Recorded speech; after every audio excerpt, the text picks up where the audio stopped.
A name that has become synonymous with rest and relaxation.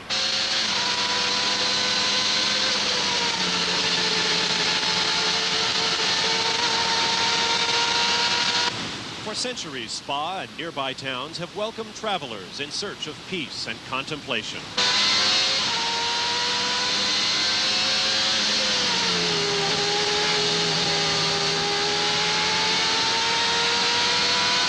But once each summer, the silence of these forests is broken, for Spa is also the site of the world's most heroic road circuit and the home of the Grand Prix of Belgium.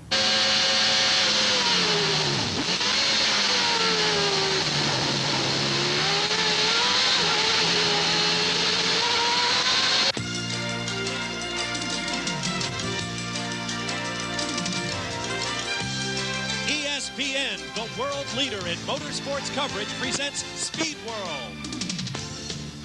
Since 1925, the roads from Spa to Stavelot to Malmedy have hosted auto racing. Today, the hills above those roads will be covered by Belgians in their thousands, hoping that native son Terry Boutsen can extend his Grand Prix winning streak to 2 in his home Formula One race. Hello again, everyone. I'm Bob Varsha. Welcome to Spa, Belgium, where if there were ever an event in which we could bring you the smells as well as the sights and sounds of Grand Prix racing, this is where we would choose to do it. The aroma of the Ardennes forest is that of pine trees and moist earth, and mixed with the exhaust of high-tech Formula One engines, it is an intoxicating brew indeed. Grand Prix racing began on the roads in places like this, and so the names of these corners are familiar to fans everywhere. La Source, Eau Rouge, Stavelot, and Blanchimont. It is a great and terrifying racetrack, and who better to talk about that than a man who has driven here many times, our Formula One analyst, David Hobbs. David, this is where it all began, and it's nice to be back home. It certainly is, Bob, and of course we're standing by the banks of Eau Rouge, a little stream that runs under the road and of course gives its name to one of the most frightening and breathtaking corners in all of racing, let alone Formula One. It is a real mind-blowing corner. This afternoon, I'm just not sure what sort of race we're in for. We're either in for a bust as Ayrton Senna and his Honda McLaren disappears into the Ardennes forest, or we're in for a great race, and I just really can't make up my mind at the moment. As for Thierry winning in front of his home crowd, I don't think he's going to do it today. He qualified 4th very well, but a guy who was a bit of a sleeper yesterday afternoon in qualifying and probably didn't show what he really could do is Alessandro Nannini, who you remember had such a great run in Hungary just a couple of weeks ago, and this morning he was a very close second in that all-important warm-up. So look for those Benettons to really shine this afternoon here in the forest. But as I say, I just can't tell you what sort of race we're going to have. It may be a Senna walkaway, but if it's not, we're going to have a good race. And of course, weather is always a factor here in Belgium. Here are the driver standings coming into round 11 of the World Championship at Spa. Ayrton Senna leads arch rival Alain Prost by 10 points, followed by Gerhard Berger and Terry Boutsen. On the manufacturer's table, McLaren has a handy lead over Ferrari, Williams, and Benetton, but the season has many races yet to run. Beautiful Spa, Belgium, which each year ships tens of thousands of bottles of the mineral water that has given its name to the town, and the town has passed that name into the vocabulary of the world. ESPN Speed World coverage of the Formula One Grand Prix of Belgium is brought to you by Acura Automobiles. Experience precision-crafted performance. By Pirelli Tires, original equipment on the world's finest automobiles. And by Quaker State, the Big Q is one tough motor oil. We'll be back to introduce the starting grid for the Grand Prix of Belgium and get David's turn-by-turn analysis of this mammoth and majestic race course.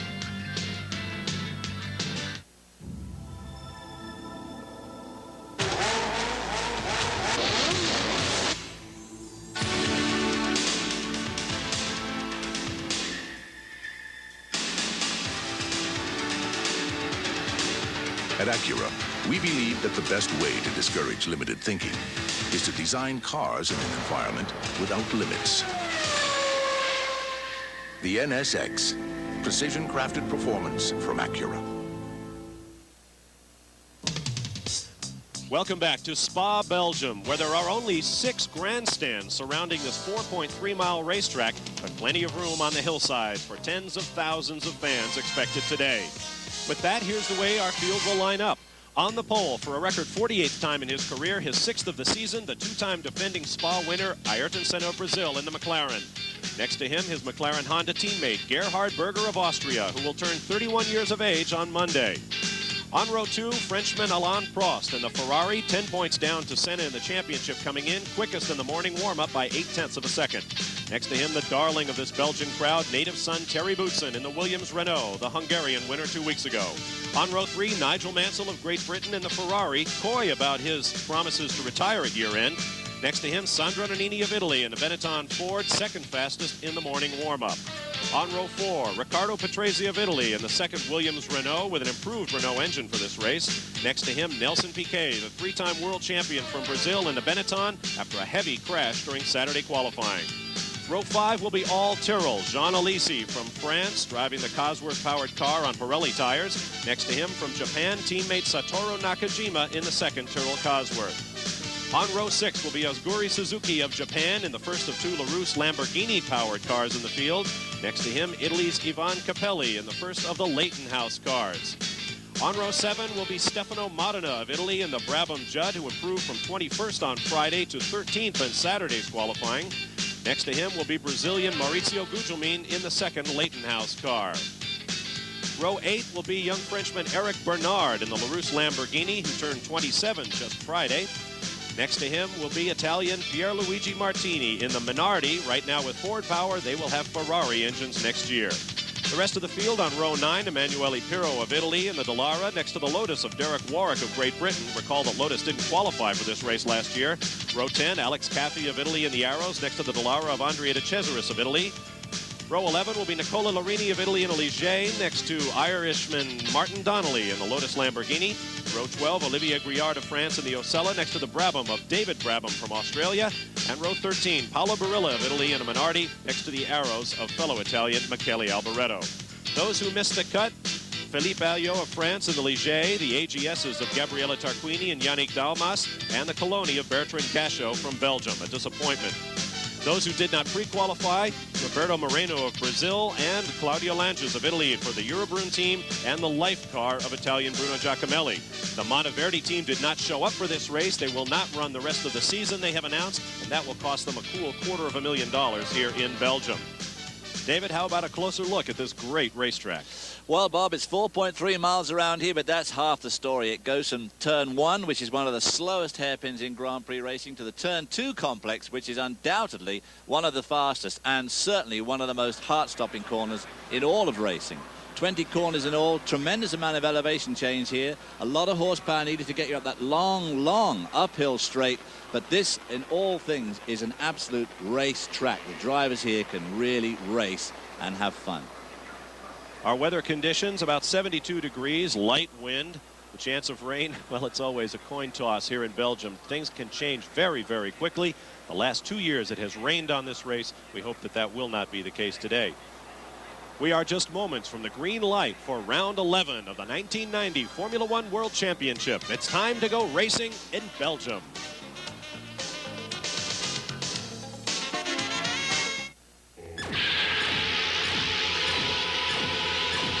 30 seconds remain before the cars will roll off, take a reconnaissance lap, and then await the green light for round 11 of the World Championship. Bob Varsha and David Hobbs with you. Let's get down to the pit lane now and hear from John Bizignano on last-minute setups of these cars.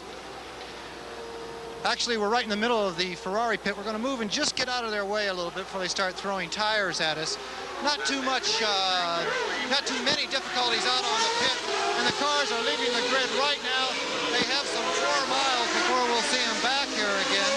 So it's a long, long warm-up lap. They're going to be trying to get their tires up to temperature. Let's let you know what's happening out on the grid. The McLaren team, everything was okay. McLaren perfect once again. A little bit of fine-tuning. Now, fine-tuning to these gentlemen means almost rebuilding the cars between warm-up and now on their warm-up lap. Everything okay. Terry Boutsen, they were all over the car relative to electrics. They were very nervous about Terry's electrics, and they want him to do so well here in his home race in Belgium. Patrese, they hardly touched the car because everyone, both crews, were all over Terry's car. Ferrari, Mansell and Prost, absolutely perfect, they say. And again, the Ferrari mechanics, they don't really like to touch too much out on the grid. They like to keep it very simple. Benetton, Piquet and Nannini, they have a little bit of problem with the gearbox bearing. They have changed that gearbox bearing, and Nannini himself says everything's okay, don't touch my car. The Lotuses of Derek Warwick and Donnelly, the clutch on Derek Warwick's car is having a big problem. He feels very uncomfortable with it, and Donnelly, he doesn't like the brake setup, and this is not a circuit to be unhappy with your brakes. You need total confidence here in every aspect of your car. Arrows are A-OK. Ken Terrell says, everything's okay, but we're about 2 seconds slow. Please, Lord, let it rain. So Ken Terrell is praying for rain. He may get his wish. Piro, the only person in a T car. Young Italian is starting from the pit lane. He had a water leak in his race car. Suspension modifications between warm-up and this start of the Belgian Grand Prix. De Cesaris, Brabham, Capelli, and Warwick.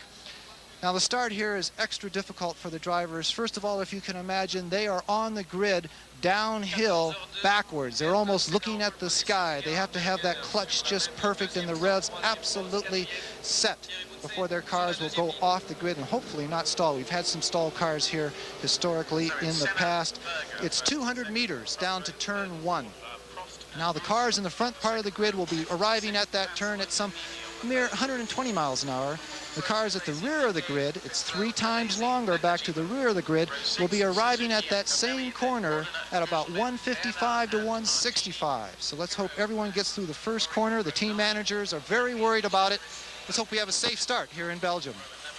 All right, John, and that is a very narrow pit lane down there. Incidentally, I hope nothing important was said between Ferrari and Lotus because we lost your microphone there for a moment, and we apologize for that. Let's take a look at our onboard cameras for today's race. There you are aboard with the man himself, Terry Boutsen, and he carries a great weight on his shoulders today. He is the Belgian representative, a winner in Hungary 2 weeks ago, but as yet unsigned with the Williams team for 1991. Let's take a look at the other cars. This is Sandro Nannini's Benetton. We've been having trouble with the Benetton's cameras all weekend, but they are up now. As you can see, looking out front there, it is a very, very hazy day. There is definitely rain somewhere in the area. And as a result, we cannot get the helicopters that we need to bring you these in-car shots as high as we would like to. But we'll go to the cameras when we can. There is a look down at the Ardennes forest. I think the problem is that the whole of Europe at the moment is under a sort of funny high pressure system which has brought in some very humid air, and there's very little wind up here in the Ardennes today. And of course, when we all woke up this morning, there was a thick fog, and it has lifted just enough to allow this race to go on, but of course it could presage rain, of course. After 2 days of 85-degree heat, it is really something to see what we call more typical Spa conditions. This is the final chicane before the start-finish straightaway. This is bus stop. So called because in everyday use, it's exactly what it is. It is a bus stop. These are the public roads in this area. Ricardo Patrese there in the other Williams. He also carrying an onboard camera. In fact, he has one, I believe, looking out the rear. Why they do this grid here beats me, because you've got this curve onto the pit straight, and they have the start-finish line immediately hit the pit straight, so half these guys are around the corner. Seems a bit of a funny way to do it. When they've got all that road in front, they could make the start-finish line. And recall, they will run 200 meters before they will come to a near full stop and make the hairpin at La Source at about 45 miles an hour. Now, in keeping with our recent practice, once the grid is formed, we will lay out, as we say in TV, and you can call the first lap of this race yourself. Note that half the field is around the corner to the rear. Turn up the volume, enjoy the first lap. Barring incident, we'll see you at the end of lap 1. Ayrton Senna to the left is on pole.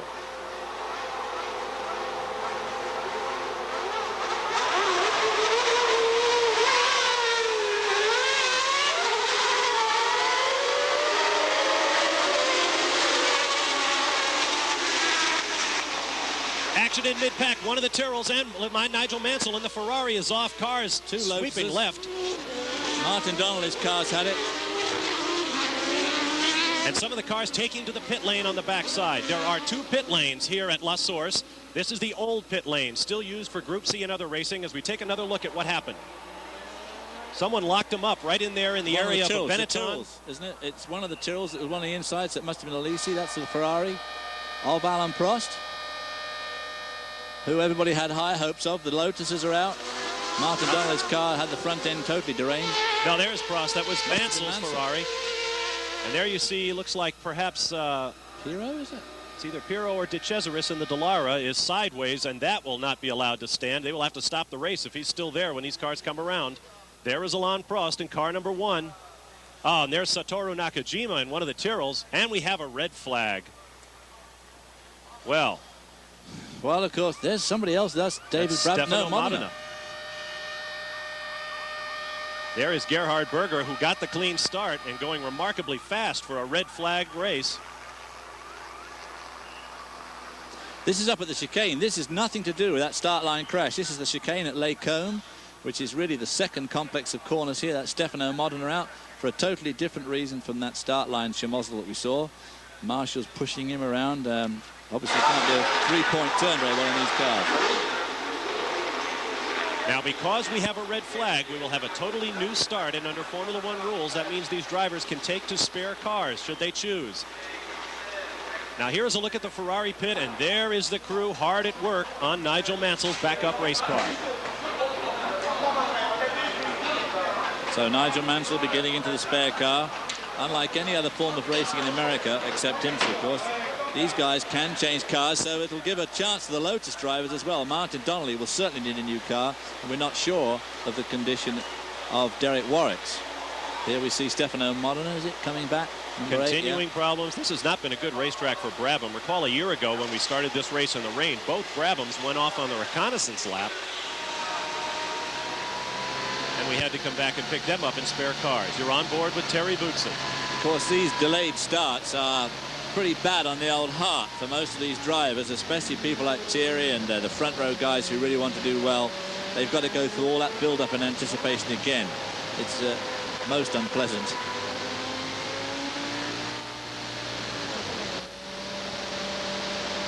Now here is a look at the start from on board Terry Boutsen's car. Most of the action will take place behind him. Berger going to the inside there, going from the left to the right to try and block off Alan Prost, any charge down the inside that Prost would think about going into turn one. Losing the car camera there a little bit. Well, that certainly didn't illustrate much, as sometimes happens. We are getting our pictures from Belgian television, RTBF to be precise. Let's get more now from the pit lane with John Bizignano. Martin Donnelly, what happened on the start? You got off the grid very well, and then everything went to heck right up in the first corner. Obviously, being far back, we have more momentum as we get to the first corner. And I made a good start up the outside. And then somebody darted out very quickly and pushed me onto the grass. And then I got on top of the curb on the outside, lost the steering, and then Derek came out, and I touched the back of Derek. How bad is your car? Pretty bad. The front steering, geometry and everything, and front corner is all up the left. So let me ask you, what's it like to have to go out on a spare car, one that you don't have that much time in all weekend? It's not different, no different. I've been using a spare car all weekend because we've had troubles with my own race car, so it's another car. Martin, back to the office. The cars, they say they are the same, but they're never quite exactly the same. He's going to have to do some adjusting the first couple laps. Good point, John. You saw Nigel Mansell trying to yank the corner worker out of his car. I'm sure he'd like to use his race car if he could. Funny you should say that, because I was just talking to Nigel Mansell last night at the dinner table, which I believe is an expression that commentators should always use, and he said that getting into these cars is like pulling on a pair of trousers, and you can tell the difference. There we see the drink bottle. That's Paolo Barilla. I still cannot imagine how those guys can use those. Actually, in his case, that bottle's got pasta in it. We have cars all over the racetrack. We'll line them all up and do it all over when we return live to Spa, Belgium. Spa, Belgium. Bob Varsha, David Hobbs, and John Bizignano with you. We will have a restart of the Belgian Grand Prix after a first turn crash involving, it appeared, Nelson Piquet. Certainly both Lotus cars of Martin Donnelly and Derek Warwick, and several others as well. Nigel Mansell took the nose off his Ferrari. Right. Yeah, he's the only one that came to a stop right in front of our cameras. Let's get down to the pit lane for more on the situation with John. Well, the red lights are showing over this grid, and as we said, it's a very difficult start here in Belgium. The word is now it's going to be 5 minutes until the pit lane closed. Anyone caught in the pit lane after the pit lane is closed, they have to start from the pit lane. And can you imagine Pirot in the T car? He actually spun the car and killed the engine coming out of the pit lane. It's a very downhill, difficult pit lane exit there, but his crash was not involving the other cars. He did it all by himself. 20 minutes until the restart of the Belgian Grand Prix. So we'll try and get some information of exactly what happened out there on the first try here in Belgium. Thank you, John. I recall my first Formula One race in Austria back in 1987. I came over and thought, hey, I do 24-hour sports car races. Formula One, 90-minute, 2-hour race, no big deal. Wouldn't you know, I would host the first Formula One race in history to have 2 red flags. Chris Economaki and I sat around for about 90 minutes without a whole lot to talk about. Well, of course, there used to be a clause where they had to wait for 45 minutes. They've got rid of that now, luckily, so they just regroup as soon as they can. There's Ron Dennis, the McLaren team chief, talking to one of the officials fairly vociferously by the look of things. That's Roland Breinerscheider, who's in charge of safety for all Formula One races. Right, specifically for the start. There you see Nelson Piquet making his way around in what we presume is his backup car. He had a tremendous crash yesterday in qualifying, stopped the session for about 14 minutes after he put a wheel off near the start-finish line and spun it into the barriers. There you see the field preparing to restart this event. We'll take a quick timeout and return live to Spa-Francorchamps, Belgium, and the Grand Prix of Belgium. Stay with us.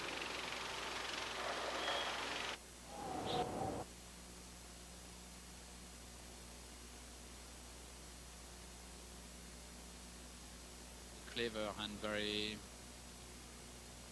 Well, we continue to have a couple of audio problems here in Belgium. In addition to the weather, we're having some technical problems. There you see Gerhard Berger contemplating life in his McLaren. We are about 15 minutes from a restart after a red flag for a crash at the first corner of the Belgian Grand Prix, so we'll do it all over. Another thing about these restarts, of course, these Formula One cars, as you know, are the lightest racing cars. They only weigh just over 1,000 pounds, and so everything is cut down to a minimum. And that includes the clutches. They have a multiple plate clutch, but it's a very small diameter. It's a dinky looking little thing. And when these guys do these standing starts, of course, they rev these engines. Now they're revving in neutral, well, in gear, at about 12,000 RPM, at which point, of course, they just drop the clutch. Well, the clutch is okay for one of those and then the subsequent race, but a couple of them probably puts an awful lot of strain on that clutch. They're not really designed to do that time and time again. Let's find out more about the Brabham team situation with John Bizignano. David Brabham, starting from, well, let's say the back of the grid, that's an honest statement. What did you see when you arrived at turn 1? Well, when I got into turn 1, I saw a lot of smoke, and I thought, well, they're locking up, and they're obviously going to hit each other. And sure enough, they did, and Martin Donnelly, who's in front of me, went down the outside on the grass, and I think someone else either got hit and got out there, and they had a big hit together there, and one of the Ferraris was on the side, and it was just a case of just waiting for everyone to get through. And even all the way up round the course, there was Stefano and Nakajima were all on the side, so it was a pretty hectic first lap. You say hectic. I mean, how quickly do you have to react when cars in front of you are going left, right, up in the air, into the grass, over the guardrail? I mean, is it just luck that you get through, or do you put on the binders and hope? Yeah, a lot of it is good luck, and you've really got to judge on what other people are going to do, and it's probably happening in split seconds, but you do actually have, in your mind, you do have time to think about which way to go, as long as you keep cool, Can you even see the start lights from back here? You're halfway around the corner, uphill. Don't you think this is somewhat of a ridiculous place to have the Formula One Grand Prix starting from? Because they've got lights where the pit entrance is, and we can see them as plain as day, so it's no problem. Wouldn't you like to be able to see the competitors go off in front of you, though? Sorry? Would you not like to see the competitors go off in front of you rather than trusting a secondary light? Well, yeah, that is true, but I wouldn't like to start down the hill either, so, if everyone kept their cool and used some brains around here, they might get around the first corner. Does it worry you to go out and do this again now? I mean, you've just had one bad start, several cars destroyed, and you're going to do it. Just 20 minutes later, you're going to do the same thing. How can you do that?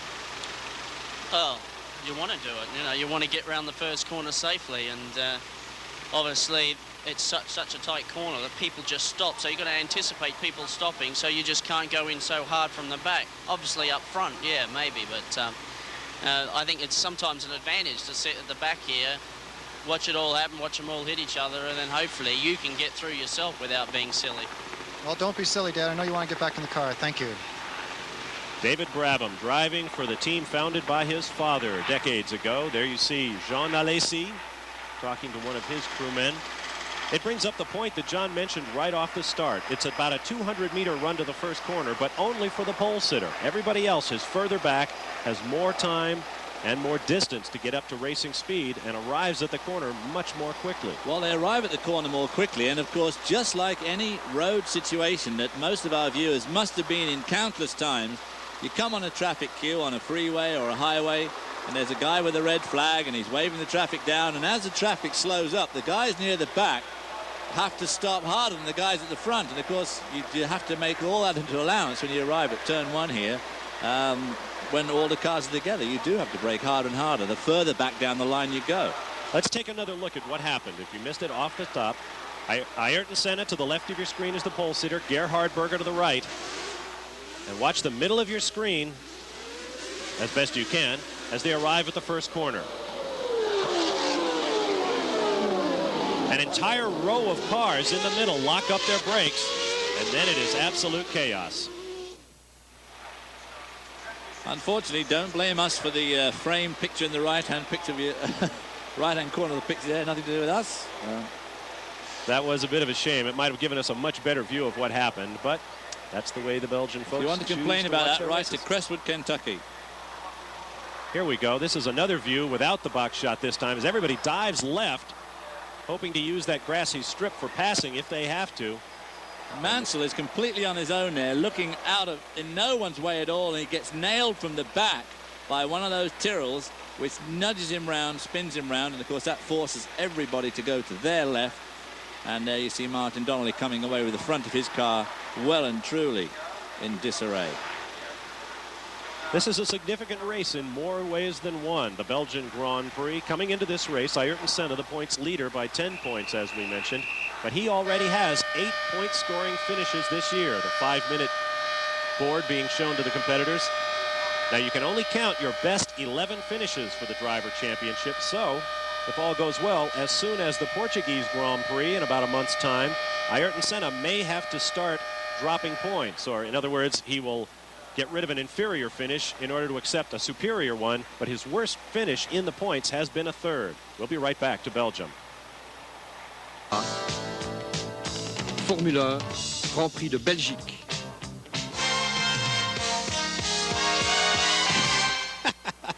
Never know who you're going to run into in Belgium, do you? We wondered where he was, and he was here in Belgium. King looks pretty good, I think, for a guy who's been dead for 13 years. That, of course, was not... That is not Elvis either. That was Mr. Felicie Bai, an Elvis impersonator who was a part of a pre-race review put together by a hotel here in Belgium. And I got to tell you, he's got the King's moves down pat. He only has one certain drawback, and that is he does not speak a word of English. And boy, did that room full of Italians and Germans and Brits and Frenchmen come to their feet when he did Elvis's big Vegas finish, the medley between Dixie and the Battle Hymn of the Republic with the girls and the brass and everything. Oh, that was hip. Let's get an update on our situation under the red flag here from John Bizignano. Bob, they've just buttoned up Nelson Piquet's car. An awful lot of work being done on that car. And what you have to realize is that there are spare cars out here, but there are also cars that have had a lot of repairs done to them. John Alesi, he just had the front wing replaced on his Tyrrell, and they're asking us to get off the grid. But the point we want to make is there are many cars that are being pushed into this particular race with a great deal of maintenance done to them. A lot of aerodynamics, rear wings, front wings, suspension work. Has to be very unsettling for these drivers to go out there and just repeat what ended up in an accident with a lot of new parts on the car. No question about it, John. And you brought up the thought that I was hoping to mention earlier. It cannot be the same car that you get into. Even if it's your race car, it's been bent. If it's your spare car, it can't be identical to the original one. Well, as Nigel said last night, it's certainly not the same pair of trousers when you get into the spare car, especially if the spare cars, most of these teams have a spare car assigned to one of the drivers for the weekend. If the wrong driver needs it in the race, when it finally comes down to the race, it's not set up for him at all. Now, we're not quite sure on the Ferrari who that car was set up for this weekend. It may have been Nigel's choice anyway, in which case it would have been set up for him. But if it was set up for Prost, he may not like it in the race. And that would be my guess, because he's running second in points, whereas Nigel is out in left field. There is a look at the weather conditions we're facing. It is not raining, but it is certainly foggy, cool, but very, very humid here today in Belgium. And after 2 days of 85-degree heat, I'm sure many of these engineers are wondering whether, in fact, they have the right setup. Well, it's just one of those things you have to go with. You say it's cool. It's not that cool. I mean, it's 75 degrees. It's a very odd day, clammy as anything. You probably noticed a lot of the drivers have got drink bottles. We saw Barilla with his attacks, and here they go off on another exploratory lap. Berger again doing that right to left move to deter anybody going down the inside. And this is just a warm-up. This is Nigel's chance to get to know that car. And, of course, Martin Donnelly in the Lotus. The cars can be refueled under this red flag, and that could be important. 44 laps scheduled of the 4.3-mile Spa circuit. And fuel very important, particularly when you're driving a V10 or V12 engine that uses a good bit more fuel than the V8s. There you see the O-Roos that we were talking about. They come into that corner in 6th gear, enter it at about 175 miles an hour, throw themselves at this hill, and burst out through Radion on the long up climb to Les Cônes. Top speeds on this circuit touching 200 miles an hour. 154 miles an hour in the warm-up at that start-finish line for Alain Prost, and then just 200 meters to get that Ferrari woed down. Getting back to my point earlier about points coming in, I mentioned that Ayrton Senna has 8 point-scoring finishes, all first, seconds, and thirds. Alain Prost, 10 points behind in second, I think is in a better situation. He has scored only 7 times, so he has 4 more point-scoring finishes ahead of him, and in the event he needs to drop one, he has a 5th place that he can drop. Once again, the drivers can only score their best 11 finishes, and then you discard others, even if they include points. So a man like Senna, as we take a look there at Terry Boutsen. And we've just been told from our control booth here on Earth Satellite 1 that Martin Donnelly, in fact, is not retaking the start because he doesn't have backup equipment. Suzuki as well. Aguri Suzuki, we now hear, is out of the race. He does not have access to a backup car. That's a shame because he was doing well. He qualified well and he ran well this morning too. He qualified 11th, and in this morning's warm-up he was 11th. So Aguri Suzuki could probably have scored a point here. There we see that long Pouhon, the double left. Thierry Boutsen knows this corner and this track very well. He and I drove, the last time I drove here, in fact, was with Thierry in 1984. We drove a Porsche together, and he put it on the pole for me. He also put it off the road on the first lap, but that's beside the point. Loves this track. It is a great track. Still going slightly downhill now. We come to the last corner. This is Stavelot, close to the village of Stavelot, which lies off to our left, picture left. And we're just about to rejoin. That one we've just been on is special racetrack. Just about to rejoin the main road from Stavelot back to Spa, through the village of Francorchamps, which is where the start-finish line actually is, just on the approach to the village garage, where you can get your petrol or gasoline. That is, of course, if you can afford it here in Europe. Gasoline here in Europe this weekend. I put some petrol in our Citroen rent-a-car the other day. It cost me a cool 45 bucks for 35 liters of gas. And it could get worse as we all watch the newspapers and the televisions. Our thoughts are with all of the people in and out of uniform in the Middle East this weekend, and everyone who has friends and loved ones over there. It's a very difficult situation, and as David points out, perhaps even more so here in Europe than in the United States. It has a very, very strong economic impact as well. To the business at hand, this racetrack was once nearly 9 miles long and featured such corners as the Masta Kink, taken at 160, 170 miles an hour, shooting the gap between a couple of farmhouses. That is no longer a part of the Spa-Francorchamps circuit. It has been shortened to 4.3 miles, but it has really lost very little of its original character, I think, David. It has. They've done a superb job with this new track and kept some of the old parts right here, going down to La Source hairpin. And, of course, it is a real driver's track. Tremendous fun and very exhilarating, but very, very demanding. It's hard work around here. Once again, the cars will roll into position. We will lay out, and you can call the first lap, barring an accident. Note it is uphill and around the corner. Somebody dove into the pit lane there. We'll get more on that. One of the cars, I believe it's one of the Dolaras, is in the pit lane. Let's hope we get through this lap. Turn it up and enjoy.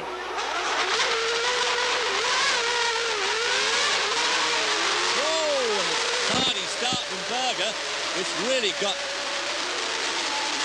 Berger got in front of Prost, almost got him out of shape as he got on the brakes, and then Terry Boutsen took advantage, got in front of Berger.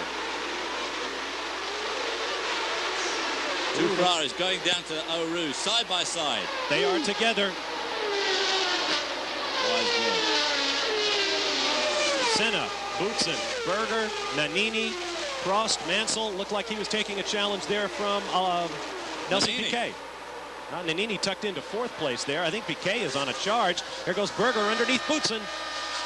I'll recall 2 weeks ago when Boutsen was leading the Hungarian Grand Prix and Berger clobbered Nigel Mansell, knocking both cars out of the race in a chicane just like that one.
Down across the start-finish line and into La Source. Ayrton Senna the leader, followed by Terry Boutsen, Gerhard Berger, Sandro Nannini, Alain Prost, Nigel Mansell, Nelson Piquet, Ricardo Patrese, Jean Alesi. Ayrton Senna opening up a quick lead through Eau Rouge, a quick left and right-hand flick at 175 miles an hour. Just impossible. And then with a horrible left-hand flick as you exit it before going up this long hill here. There you see the bodywork dragging on the ground as these cars, tremendous downforce as they go up that hill. 200 miles an hour at this point. This is the Kemmel straightaway. Now into Lecombe. Thierry Boutsen doing extremely well here. And in fact, his pursuer, Gerhard Berger, is coming under extreme pressure from Alessandro Nannini. That looks like one of the Minardis. Paolo Barilla in the black helmet. He has really clouded the wall. But he's okay. Apparently has a fire as well. Disappointing for Paolo. And there is Andrea De Cesaris. Yeah, well and truly broken that car. The right rear suspension is badly deranged. So 2 out before the race began, 2 more in the opening laps, and I saw a red flag. Oh no.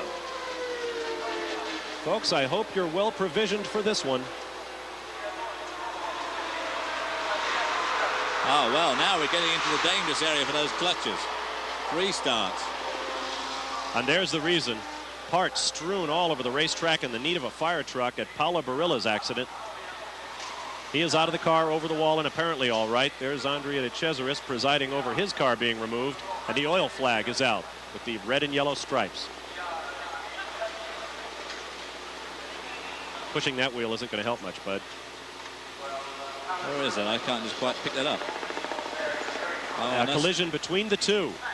That's Pierluigi Martini. That's Paolo Barilla's teammate colliding with De Cesaris, a separate incident. And that is another incident, exactly. That's up at Les Cônes, at the top of the hill. His car looks to be okay as he pulls off. De Cesaris is out. Well, I have now reset my personal record for red flags in a Formula One race. That is the car of Paolo Barilla. There is Ayrton Senna sitting on the starting grid once again, shaking his head in wonderment, no doubt. You can see his car coast backwards. It is an uphill start, so he has to keep his foot on the brake, which complicates things enormously when you drop the clutch, as David mentioned earlier.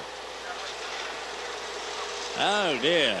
Well, this is going to be very harrowing for these guys. Gerhard Berger nearly fouled that start up. He's got this hang-up about blocking his inside there, guarding his inside as they go down to La Source, and he made a poor start, and of course still moved over to the right, his right, and so nearly had Alain Prost up. It was untrue. Got a look there from Terry Bootson's car on the grid. That car is an incredible mess. Obviously, it's ripped the gearbox and rear suspension right off. A testament to the strength of these cars in their most important function, which is, of course, protecting the driver. You saw the driver's compartment completely intact. And for that, Paulo Barilla can count his blessings.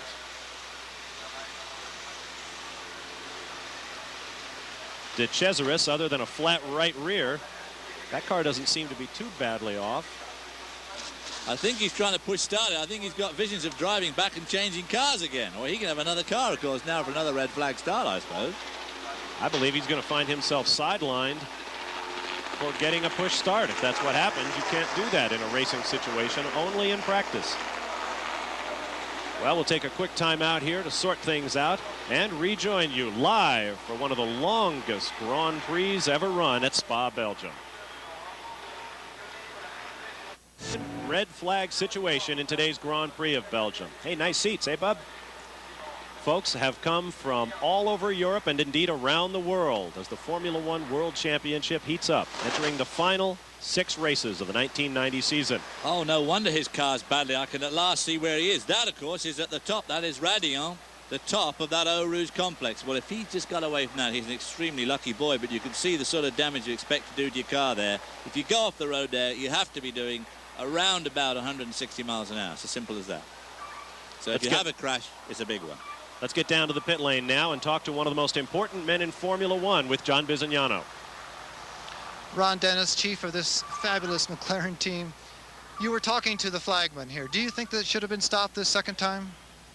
I don't actually think it should have been stopped the first time. They were very clear in the driver's briefing that unless there was a complete obstruction of the circuit or a driver in some degree of a danger, then they would continue to race. And there was a few cars off, yes, but there was all around the circuit was a clear road. The second start was even more extreme. The driver was out of the car was pretty much off the circuit. There's certainly no need to stop the second race. Perhaps we should just keep having starts until there's a Ferrari in the lead.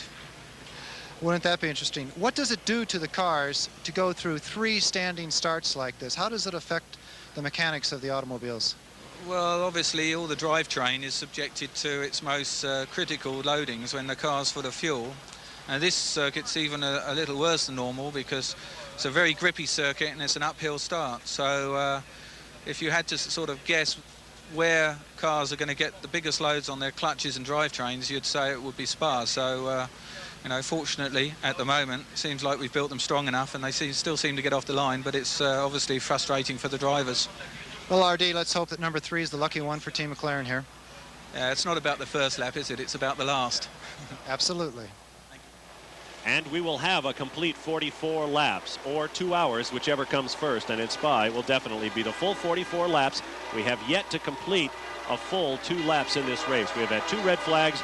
And in fairness to Ron Dennis, he could not see what happened to Paulo Barilla at the top of Radion. Not only did they have a car in a very, very dangerous place on the racetrack, but they also had some concern about the fate of the driver. They needed to get safety vehicles on the course. So in that respect, I will differ with Ron. I think a red flag was definitely called for in that situation. Well, maybe in the second one, but I think he's right in the first one, because with such a long lap, I mean, nearly 2-minute lap for the first flying lap, all the stuff that was broken down at the side of the road could have easily been cleared up by the time. The only car that really needed pushing out of the way was Mansell's, and of course Pirro, who spun leaving the pit exit of all places, but they could have been all got out of the way in 2 minutes easily enough, and they could have carried on with the race. Well, officials took a beating in the press after they failed to show a red flag in Germany early this year when Emanuele Pirro collided with Felipe Ayo and went into the wall. Safety trucks were on the course as the race continued, and the field came flying across the start-finish line, passing safety workers on the track at 160 miles an hour. So, well, personally, I think you probably err on the side of conservatism. Well, officials the world over just seem to be a bit like in my shower this morning. They're either hot or they're cold. You never know what the heck they're going to do next. And one day they'll be wandering around with blokes lying in the middle of the road and the race still goes on. And another time there's nothing there at all and they have a red flag. And I think the start today, the first start was a bit that way. The second one, yes. Barilla's car was spread all over the road at the top of there Radion. You see it now at Radion. Ooh. You have to face the fact that if you're going to go off the road at Eau Rouge, the Radion complex is going to be serious. There you see the gearbox broken off the car complete. The input shaft going into it there.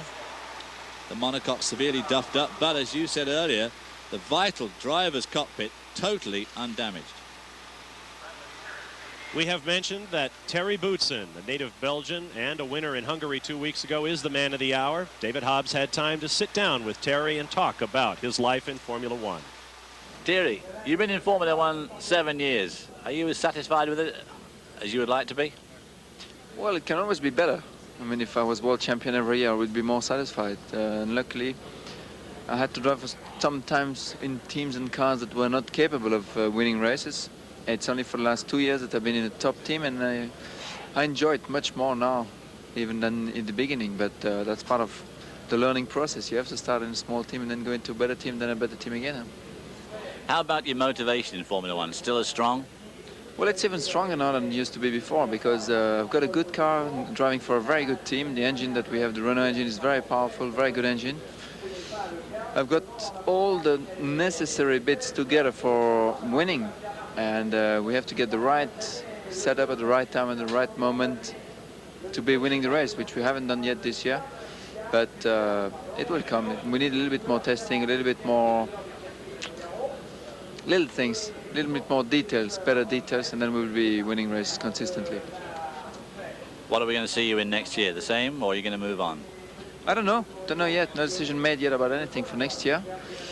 But what I can say is that I feel very happy about my position today.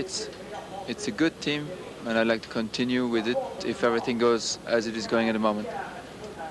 Are you happy with the way Formula One is being governed and run at the moment? Well, it's very successful at the moment. A lot of spectators, very good audience on television, very good races this year. I think it's at the moment it's the top of the sport, the top of the motorsport is Formula One, and it's because of all the efforts put together by FISA and Bernie Ecclestone. I think it's very, very good sport. You mentioned IndyCar racing. Just to be specific, would you like to do the Indy 500? I would love to do that one day, yeah. Yeah, that's something I would love to do, but at the moment it's absolutely impossible for me to even think about it. It's like doing a big rally. One day I would like to do a big rally somewhere, but World Championship rally. But again, you know, you need a lot of preparation for that. And I think if I want to do Indy 500, I want to do the whole championship more than anything else. Well, perhaps Terry Boutsen will have that decision to make someday. As you could tell from the interview, it took place before his victory in Hungary last week. Terry now has that victory, but he does not have a situation with the Williams team for 1991 as yet. In fact, speculation says that he will be going back to the Arrows team, which will have the benefit of Porsche power next year. Which may be a very, very strong package. Porsche, very unlike them to come up with a poor engine. They haven't been as successful in IndyCar racing as they'd hoped, but I think that their engine in the Arrows car will certainly improve their chances. But one has to face the fact that Formula One is just so competitive that you've just got to have everything right, and about the only people that at the moment have got everything going for them consistently are the McLarens. The Ferraris obviously are a hot second, but they do have unreliability problems still. And the Benetton Fords are really coming on. There's Nigel sitting down getting ready for his third start of the day. He'll be well and truly ticked off. If you are just joining us as you take a look at Eric Bernard there from the LaRousse team, you haven't missed a thing. We have had 2 red flags, once on the first start with a big first-term Chamazel and 2 other incidents elsewhere on the race course, then a restart after a big crash at Radillon, a single-car affair involving Paolo Barillo. Let's get down to the pit lane now and John Bizignano. They're not going to have any spare parts left down here, David and Bob. They've used up nose cones, rear wings. This is what they use for tracking the car. This sets a car up as far as toe in, toe out, camber, caster, and it's absolutely has to be spot on, or these cars wandering down the straightaways is a bit of an unguided missile. All this equipment just came off Andrea Di Cesaris' car in the Scuderia Italia team. Andrea, of course, was involved in that accident, and his mental situation at this point, start number 3 coming up for him, has to be a little bit different than maybe someone who hasn't been involved in the accident. And Andrea Di Cesaris from Italy. Now, David, I have a question for you. They just set up this car. The car has to be at a 7-degree angle to the left and about a 4-degree angle with the nose in the air. Now, when I've seen them set cars up before, they go through an awful lot of trouble actually trying to get the car perfectly flat. how do they do this when the car's nose is up in the air and the left side of the car is totally loaded? Well, that's a jolly good question. The fact does remain that racing teams go to a great deal of trouble to set their cars, usually on a surface plate, which costs thousands of dollars to buy. And then another time it'll have a wheel half ripped off and the lap times drop about 0.2 of a second. And it just makes you wonder sometimes how much some of that ultimate precision really does matter when the chips are down and the cars are going round. There is Gerhard Berger. You They're can see all the strapped back tear-off in. shields on his visor. He has at least 3 on, and I'm sure he'll use them all today. 11 minutes to go. And we will take a couple of those minutes now for a quick commercial message.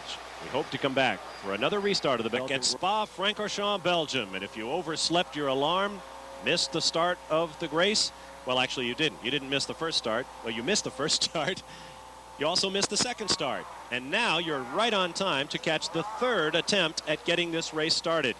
We had 3 separate incidents at the first attempt to start the race, including a big 4-car schmozzle at the first corner that put Nigel Mansell's Ferrari into the wall and knocked Martin Donnelly's Lotus out of the race entirely.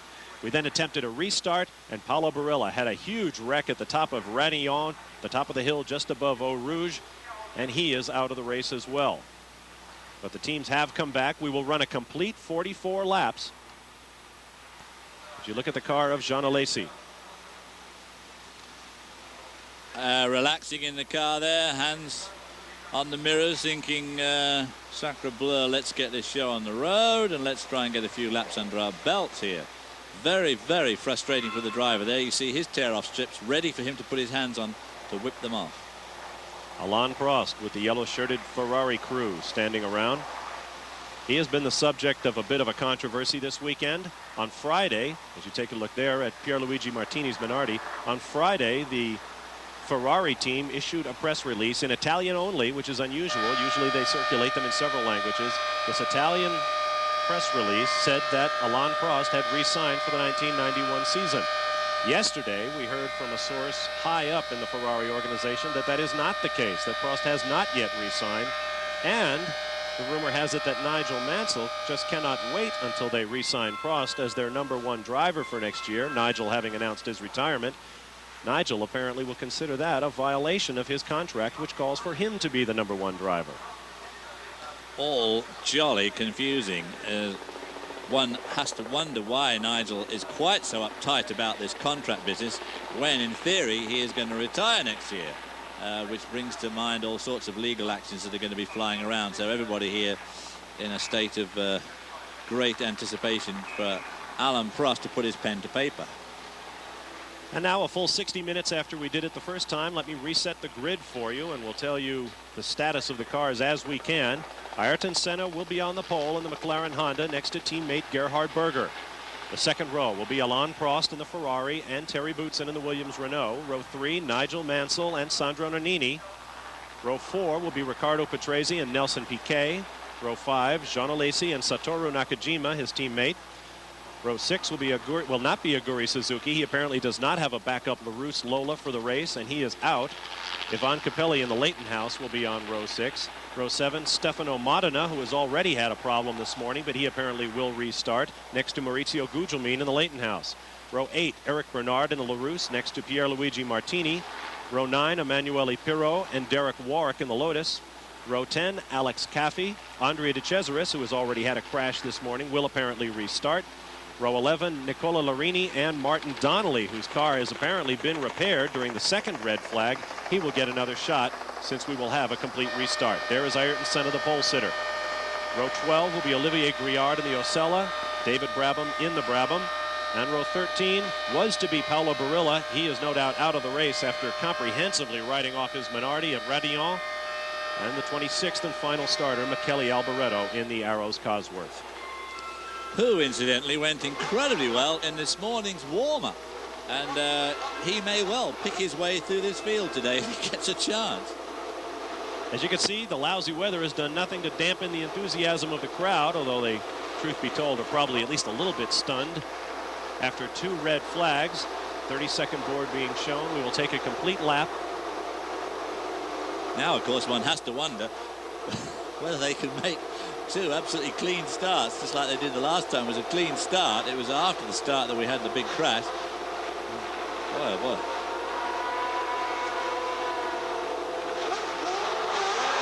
You're on board with Riccardo Patrese as the field rolls off for the third time here at Spa. Ayrton Senna will lead the way, followed by Gerhard Berger and the two red and white McLarens. There's Alain Prost in the Ferrari, followed by Terry Boutsen in the blue and yellow Benetton, Nigel Mansell, Sandro Nannini, Riccardo Patrese, Nelson Piquet. Here they come down the old start-finish line used for supporting races here. Down to the bottom of this draw, and there they flick left and right at Eau Rouge.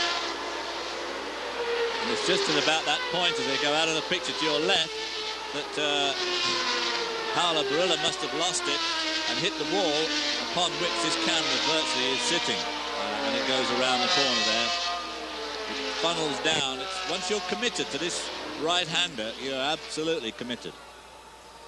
One wonders what Gerhard Berger's going to do on this next start. He's done a pretty judicious bit of moving from picture right to picture left. Both of those starts. Very nearly had Prost off the last time. And I'm wondering if Prost has communicated any message to him in the intervening time. On the Kemmel straightaway, here comes Terry Boutsen. There is Nigel Mansell in the number 2 Ferrari. Terry will be pretty upset about that red flag because he was lying in a strong second spot. And this is Lecombe. Excuse me, David. Now the downhill run begins. Lecombe is about the highest point on the racetrack. Then it is steeply downhill. All this is downhill. This long right-hander is a terrible understeer. It's very difficult to get the car to go around here. If you tune out the understeer to go to that corner, it's liable to oversteer this next left-hander and subsequently. So it's always a very tricky corner, that long downhill. And then, of course, we come down this long straight, up into 5th gear as we go under that bridge. And we come into this corner, the Pouhon still going downhill. And as you'll be able to see from this shot, it's a perfect double apex. There's the first apex right there. They swing wide, and we're not going to see the second out of the picture. Oh, here we go. The helicopter's swinging around. No, he's going, he's going the climbing wrong the hill. way. Never mind. Trust me, it's a very difficult corner. There is Riccardo Patrese. He has just gone through Pouhon. Then he'll have a short series of right and left-handers. Down to Stavolo here, which starts off as a 3rd gear right. They accelerate here, goes up to 4th. And then he'll take 5th about here. And then this is where we saw earlier on, they join the old road. That's the road coming in from the left there from Stavolo village. And at this point, he would normally be going into 6th gear. And from here on up to the bus stop, it's absolutely flat out. But it entails going through Blanchiment, just past this Campari bridge, which is a very fast double left. Extremely fast. Now you see all that runoff area on the right. Just a year ago, the guardrail was about 2 feet off the side of the road, just like it is on the left of the picture now. The guardrail used to be like that, on the right as well, and it was a pretty daunting corner. This right here is the quickest bit. Let's get a quick update from the pit lane and John Bizignano. David and Bob, everyone has cleared the pit lane except Martin Donnelly. Now, Martin Donnelly has gone from race car driver to TV commentator. During the second crash, he actually left his team area, went up to the Eurosport broadcast booth, and now he is back in Derek Warwick's race car. So he is very unfamiliar in that particular car. He has never, ever sat in this car before. The engine has started on the car. He will be starting from the pit lane. So he's gone from race car driver to TV commentator and back to race car driver, all in about 35 minutes. In an unfamiliar car on one of the most dangerous racetracks in the world. Well, he's starting at the back of the grid, so he's got that first lap because he'll be all on his own, because he'll join on after the others have gone, which will give him a bit of a chance to acclimatise himself. I guess us not talking during the first lap is the jinx in all of this, so we will try to call this first lap this time. At least that way we'll get the jump on whatever incident happens. There you see the cars pulling up again with this curve in the grid. The rear cars have to... There's the green flag, which means the back guys are ready. The red lights are on. And once again, Gerhard Berger drifts left, but not nearly so far. Here comes Prost. Nigel right up against the rail. Senna kicks up a puff of smoke. Gently, boys, gently. Going to stand another one. using the handy bit of new paving off to the left. Watch guys like Nigel Mansell, and they'll be using it all day. Thierry Boutsen did a bit of nerfing then, and in fact nudged Alain Prost. Whew. Dust kicked up there at Radion. That's 175 mile an hour left-hand corner there, boys. Don't go putting your wheel off the edge there. Derek Warwick trying to make time. You saw him pull the Lotus out, but here approaching 195, Senna, Berger, Prost, Boutsen. It looked like Patrese trying for the inside at Lacombe. And he got the position. Behind him, Nannini and Piquet in the Benettons.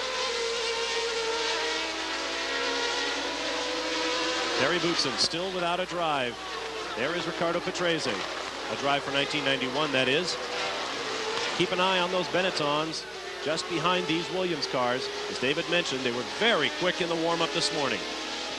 Now, you must be prepared, of course, this afternoon to see quite a bit of Thierry, because being the Belgian star, the Belgian television people will no doubt be showing more than their fair share of Thierry Boutsen. At the moment, Ricardo Patrese. So Patrese pretty glad about that restart. Obviously, the Benetton boys not so happy because Nannini and Piquet have dropped right back now compared to where they were running in that second race. But yet again, Senna made an absolutely perfect start. I'm no doubt he's terribly relieved about that. 3 in 1 afternoon is just more than you can physically understand. There are horses for courses, and Ayrton Senna is unquestionably the fastest man in Formula One right now. But here, David, he has also been elegant. He rarely touches a curve here while everybody else is pounding them. Yesterday afternoon's qualifying was unreal. He came through here. See, he's got about 4 or 5 inches between himself and the curb, while everybody has in this race trim. But yesterday afternoon, all the qualifiers were bouncing off all those curbs, and Senna just didn't look quick at all. And bingo, turns off a new qualifying record.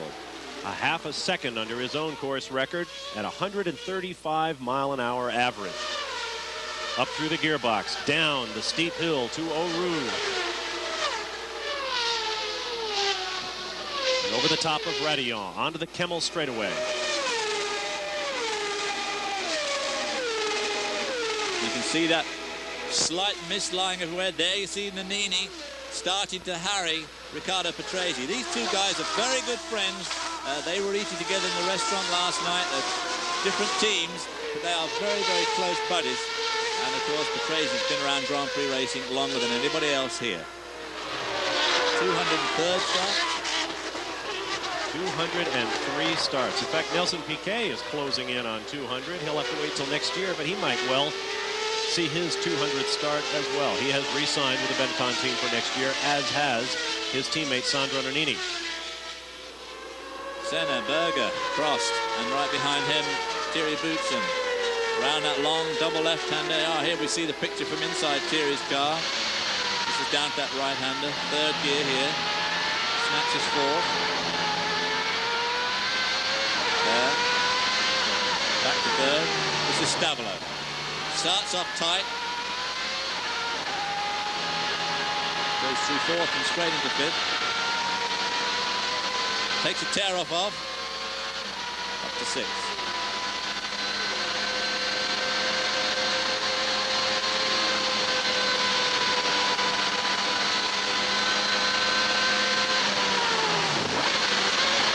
Straight into 2nd from 6th. Over the curb.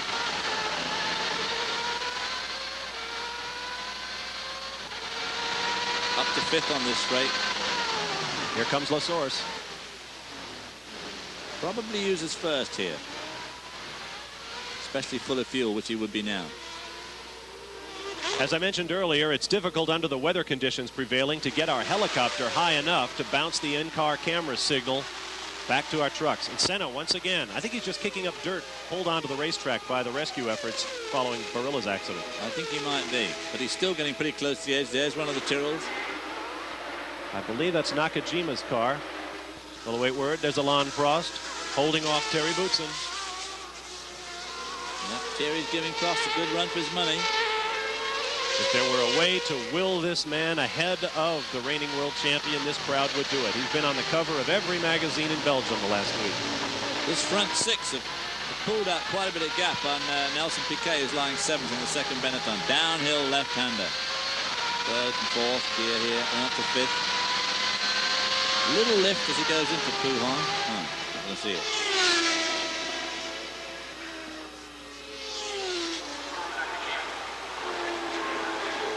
We are apparently well on our way after 2 red flags here in Belgium. Bob Barsha, David Hobbs, and John Bizignano with you. A little twitch from the McLaren of Gerhard Berger, but that's the way he's been driving all weekend. There is the man of the moment, Terry Boutsen, shown in the 4th position. But yes, it is Nakajima's car. Satoru Nakajima will be pushed into the Tyrrell garage. Tough break. Building speed now in 6th gear as they head for this corner. Blanchimont. Approaching 190 miles an hour and then hard on the brakes for the bus stop chicane. And Senna makes a liar out of me. Just when I finish complimenting him on not hitting curbs, he clobbers one. Here's John with more on Satoru Nakajima's situation. Bob, Satoru Nakajima came in and complaining of a misfire. They are taking the rear engine cover off the car. They have pushed it into the garage. That Ford engine was misfiring badly. Let's hope he gets out there quickly because he's certainly losing an awful lot of time. 37-year-old Satoru Nakajima of Japan. Certainly not impressed with his situation right now. Everybody else gets a red flag to fix their car, but he will not, apparently. His teammate Jean Alesi, very much the man of the moment as far as the Formula One silly season is concerned. Where Alesi will go next year remains to be seen if he can break his contract with Tyrrell. We know that he can go to Williams, he can go to Ferrari. He will not go to McLaren. This weekend it was announced Ayrton Senna has re-signed with McLaren for 1991 as you watch Riccardo Patrese make his way around. We also hear, too, that Jean Alesi will not go to Williams. For some reason or other, they have upset him in their negotiating process, and he has steadfastly refused to go to Williams, so that sort of puts them out of the picture. Interesting for a man of his age and experience, or lack of both, to be dictating terms to a team like Williams-Renault at this stage. But he's the man of the moment, or the flavor of the moment, and that's the way he feels.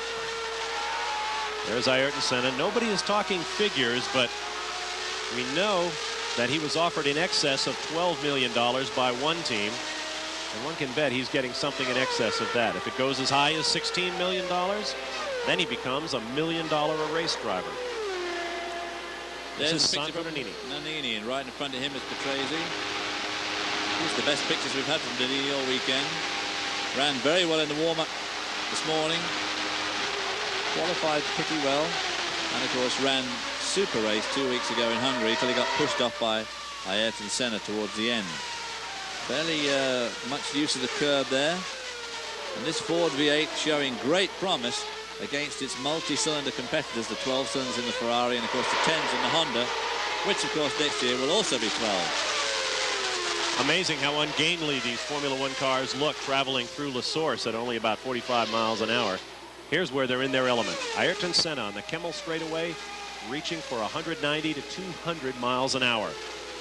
A very fine aerodynamic balancing act, this circuit, of all circuits. You obviously have to have great straight line speed because there are a number of very fast straights. On the other hand, you want good downforce to cause a good lap time. But if you want to overtake people, you do need to have speed in the straight. And it's just one of those circuits that's extremely difficult to set these cars up for. And you've only got to be just a little bit off and on your setting, and of course you can be way off on time. Prost, Berger and Boutsen very close together. Senna pulling away just a little bit, and then of course not so far behind those as Patrese and Nannini, and then just behind Nannini is his teammate Nelson Piquet. Had a hell of a bump yesterday afternoon.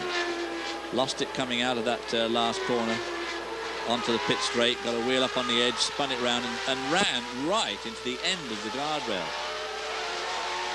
Then got out and walked away. There is Alain Prost, the defending world champion, second in points, badly in need of a victory. Will return to the Belgian Grand Prix as the cars head back through Stavelot. Circuit where Emanuele Pirro has climbed from his Dallara and he is out of the Belgian Grand Prix. But Alain Prost is definitely not out of it. He is right up now with Gerhard Berger, harrying him for that second place.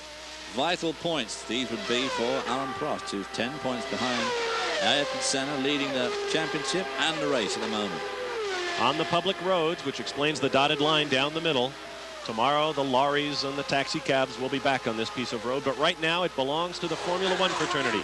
Ayrton Senna of Brazil, the points leader by 10 coming in, leading his teammate Gerhard Berger. There is Alain Prost.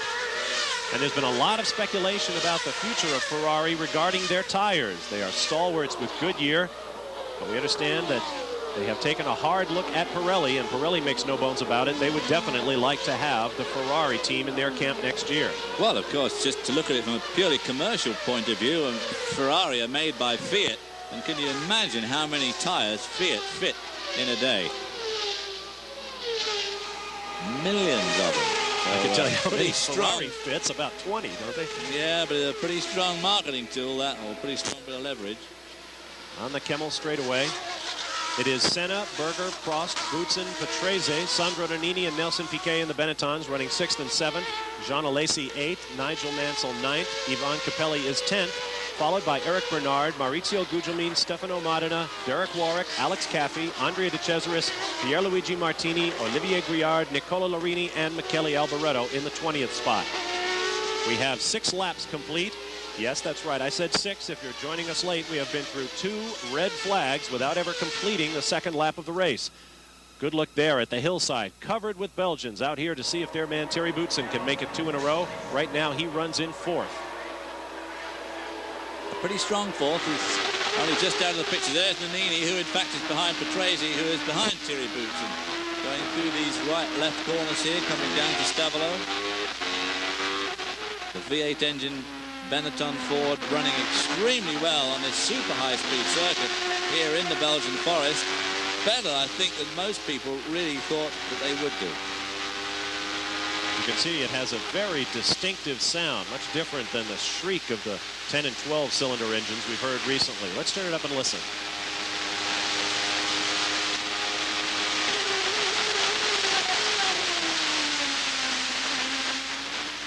A different technique there. Nannini going through every gear as he goes from 6th down to 2nd, whereas when we were with Thierry just a few laps ago, he just does it all in one go.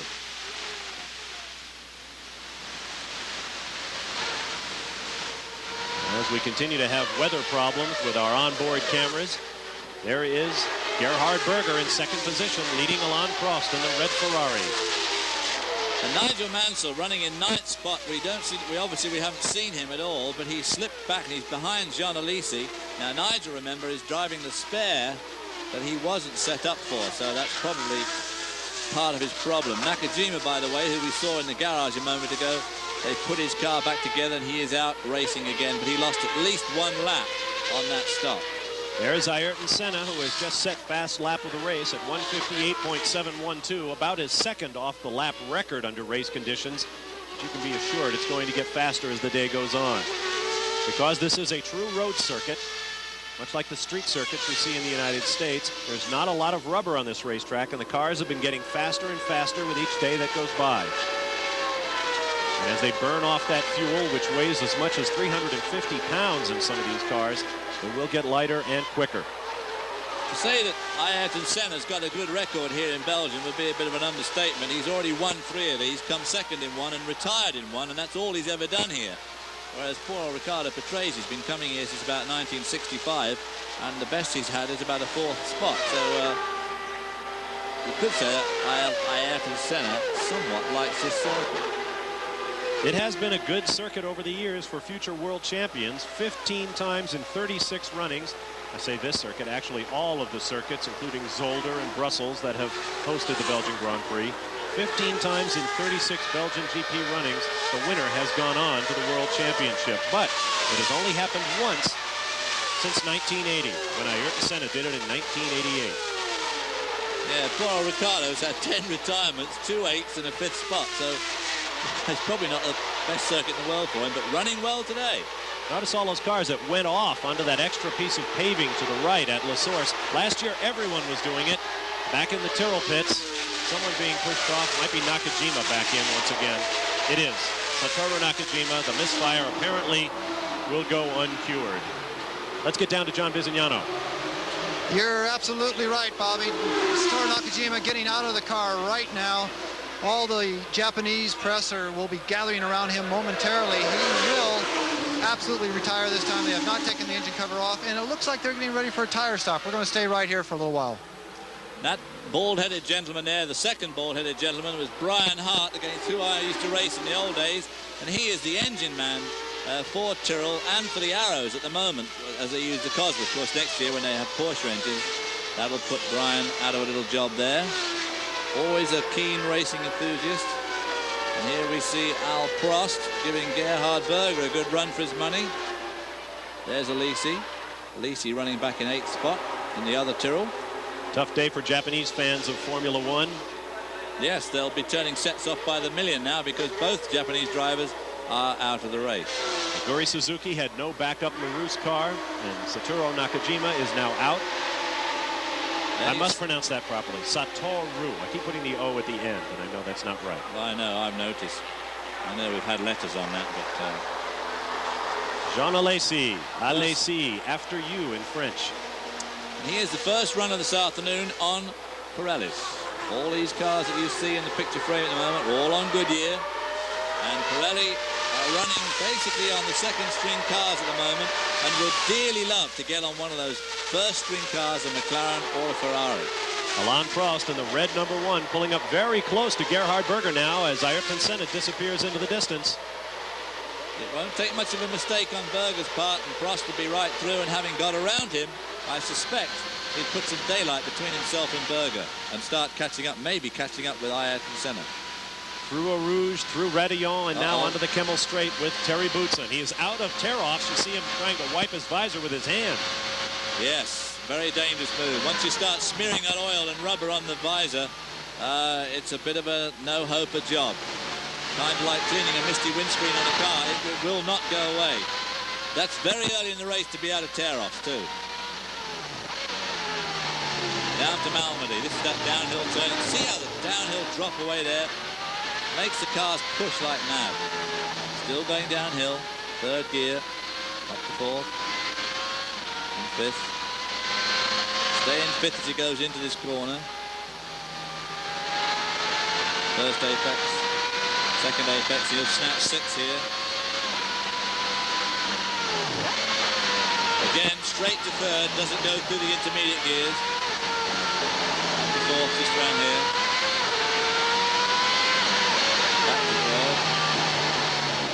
Front wheels directing this car there. Little fractional bits of input. Keep these cars balanced. That's what you do with a race car, really. It's just a balancing act. Ooh, he has got a problem. Now that's... I wonder if someone's dropping oil up ahead of him. They could be. And the man ahead of him is Alain Prost in the Ferrari. Now that Ferrari semi-automatic hydraulically actuated gearbox has been notorious. You can see it on the camera visor, but of course they have an endless belt, so they can keep on getting rid of their oil. Unfortunately, Thierry can't. Do we see any blue haze coming out the back of the Ferrari? No smoke at all, as everybody now takes to that piece of extra paving made famous last year by Nigel Mansell. In fact, McLaren took pictures of all the drivers going off there last year and used them in defense of Ayrton Senna, who was accused of going off the racetrack in his ill-fated attempt at passing Alain Prost at the Japanese Grand Prix at Suzuka. Thierry's engine doesn't seem to be lacking anything. The Renault engine, of course, a very advanced V10, seems to be able to hold on to the Ferrari up that long back straight. Of course, again, it depends on the aerodynamic setup these drivers choose. He may have just a few degrees less wing, which would give him just a lot more horsepower in effect, but he's hanging on very well at the moment. Meanwhile, up front, Ayrton Senna has taken half a second off fast lap of the race. He is now 2.8 seconds up on the second place McLaren of Gerhard Berger. It's a McLaren 1-2 in Belgium. Of course, of the tourist trade here. It is a beautiful city. Oh, back in the race, we have a pit stop. Nigel Mansell is in. Here's John. Nigel Mansell has been very slow all through the beginning stages of this Belgian Grand Prix. They came in, he was talking to the team manager furiously, very upset, changed 4 tires and sent him back out. I don't think he got fixed what he came in for. He was shaking his head when he left, John, so he's obviously pretty unhappy. Maybe you'd like to go and ask one of the team personnel what the problem is. Yeah, I think I'll just wander over to the team manager up there. He's certainly in a good mood right now. Yeah, just say, hey, Cesare, what the heck's happening to your boy? The only Italian I understand are all the bad words, so I would know exactly what he would say to me. Nigel Mansell was running 12th when he made that pit stop. He is obviously a lot further than that back right now. he'd probably say to John, hey, sing us a song of Flattenels. Of 26 starters, there are 22 cars still in the race, including Nigel Mansell. Here comes Gerhard Berger and Alain Prost. And Prost is lurking. We know what it means when Alain Prost is within striking distance. That means that is exactly where he wants to be. When he lurks, he lurks. This boy knows how to lurk. He also knows how to win races. His winning record being absolutely astounding. 43 victories for the all-time winningest driver. He made the point the other day, David, that just a couple of seasons ago it was when is he going to catch Jackie Stewart's limit of 27. 2 seasons later, he's almost doubled it. Yeah, exactly. It's just incredible. Through Redillon, Alain Prost, 3 times world champion, 2 other occasions when he lost by 2 points and 1/2 point to his teammate Niki Lauda. He might be a 5-time world champion, tying the all-time record held by Juan Manuel Fangio of Argentina. Alain very upset in Hungary. Some Italian journalists, quite a moment there for Terry Boutsen, getting his wheels up on the curb and then on the grass. Alain Prost made some comment to some Italian journalists that he was considering possibly retiring in 1991. It was printed as Alain Prost will retire at the end of next year, and he was very hot in Hungary about it. He said he might not talk to the press for the rest of the year. So there. It's okay, I wouldn't abstain him anyway. Back aboard with Terry Boutsen.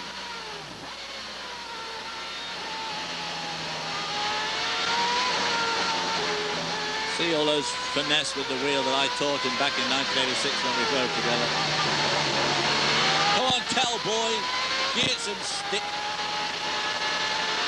Very fast corner this. Up to 6th gear through the forest. When I first raced here, none of this guardrail was here, of course. All those trees were just standing at the edge of the road. That is a corner right there. Blanchimont at 185 miles an hour. So, man, that is a real gut check. Oh, he doesn't have to use that curb, though, doesn't he? I mean, and yesterday, in qualifying, Riccardo Patrese' rear suspension broke. I mean, it just broke. And the Williams people were a bit worried about it. And I told them that you see the tape of Thierry going over the curb. But I don't know. He knew it had broken. So. That is the 2nd place red and white McLaren of Gerhard Berger. Ayrton Senna continues to stretch his lead after 13 of a scheduled 44 laps here in Belgium. 3.13 seconds. Now the lead from 1st to 2nd. Al Prost has now got the fastest lap of the race at a 1:58.1.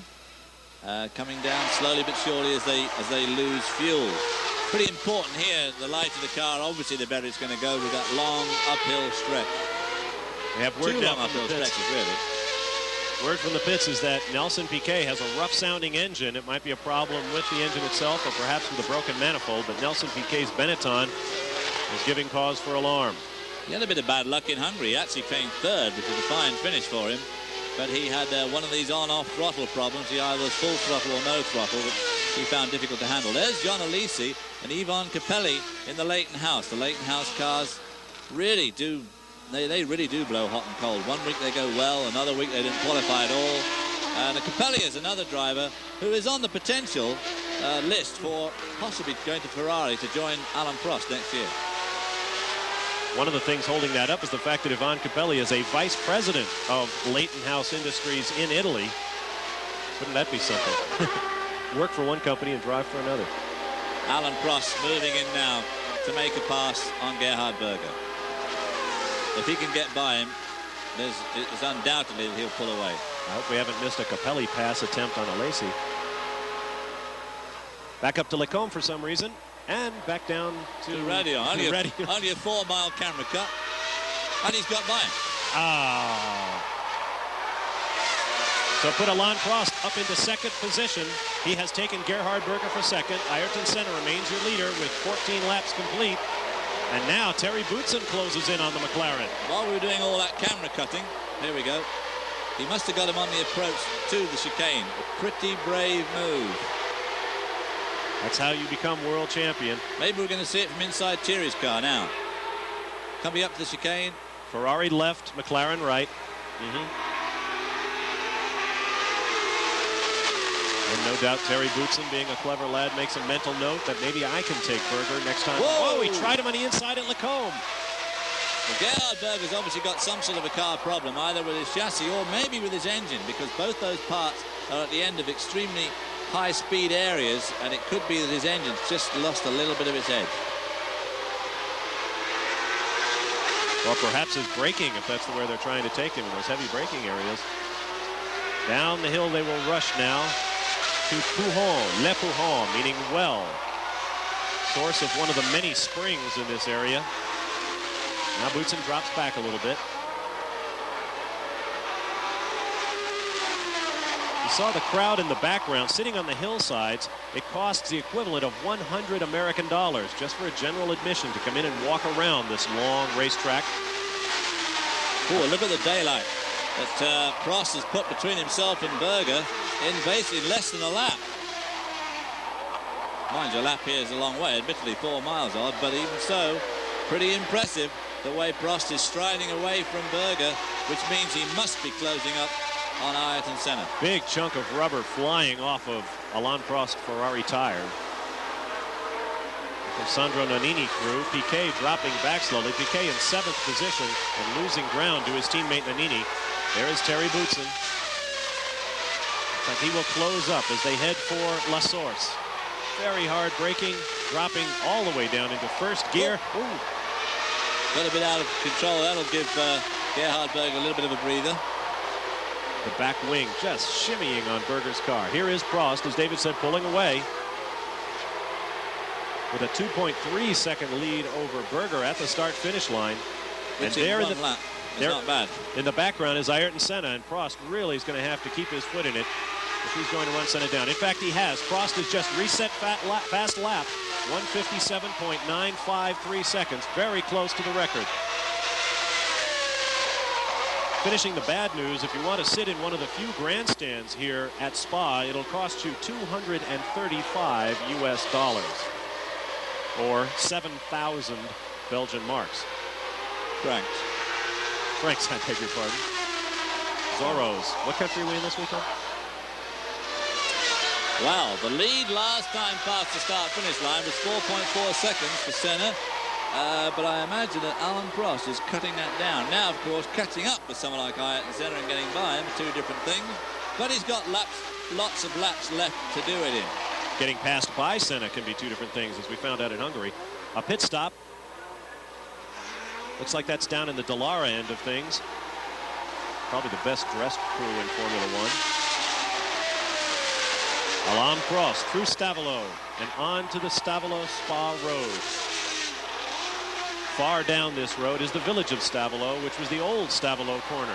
Back in the days of Jack Brabham and Jackie Stewart, Graham Hill, David Hobbs. Yeah, I was just waiting for that. Ho, ho, ho. Berger, well down now. Now he's holding up. Terry Boutsen. Well, the gap between Senna and Prost has come down, but only 0.3 of a second. I guess that Senna can live with that. There's Sandro Nannini in the Benetton with a V8, and that new Ford V8 really has come on strong. Revs to 13,000 RPM, which for a V8 of 3.5 litre cubic capacity is absolutely horrendous. 216 revolutions per second. Those great big pistons wanging up and down. Just amazing. Alain Prost has reset fast lap at 157.6. The record is 157.1. There is Gerhard Berger running in the 3rd place. We'll be back to Belgium in a moment. Belgium, source of the spa waters that have become world-renowned, and a great resort area near the German-Luxembourg border in eastern Belgium. At present, these are the way the points leaders run on the racetrack. Ayrton Senna, your leader in points and here in the Belgian Grand Prix. Alain Prost is 2nd in both columns. Gerhard Berger runs 3rd in both. Terry Boutsen is 4th in both. 5th place in points is Nelson Piquet, but he is apparently having problems. He runs in 7th place on the racetrack. 6th, Ricardo Patrese in points is also 6th on the racetrack. So things going pretty much according to form here after a wild start here in Belgium. If you weren't with us, we had 2 red flags. One for a big crash at the first corner involving Nigel Mansell. And then, secondly, after the second green light, Paulo Barilla pounded the guardrail up at the high-speed Radion, cresting of the hill. And he is out of the race, although he is all right. There is Ivan Capelli. Who has been passed by his teammate, Maurizio Gugelmin, who is now putting pressure on Jean Alesi. Jean Alesi is 22 seconds behind Nelson Piquet, which is by far the biggest gap anywhere on this field today. So I would suspect that Alesi will be holding up Capelli and Gugelmin. But we won't be seeing much more of them because we're back to the race between the Belgian hero, Thierry Boutsen, in the Williams there, and Gerhard Berger in the McLaren Honda. Or the Honda engine McLaren. And he's going in the pits. John, here he comes. Coming your way, Gerhard Berger will pit the McLaren. Let's hear from John Visignano.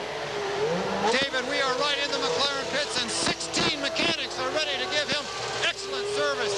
The fronts are down, the back is down, the front came down before the back. A little bit of trouble with the left rear. They put the B-type compound back on the car. That means that he has had B on the whole time.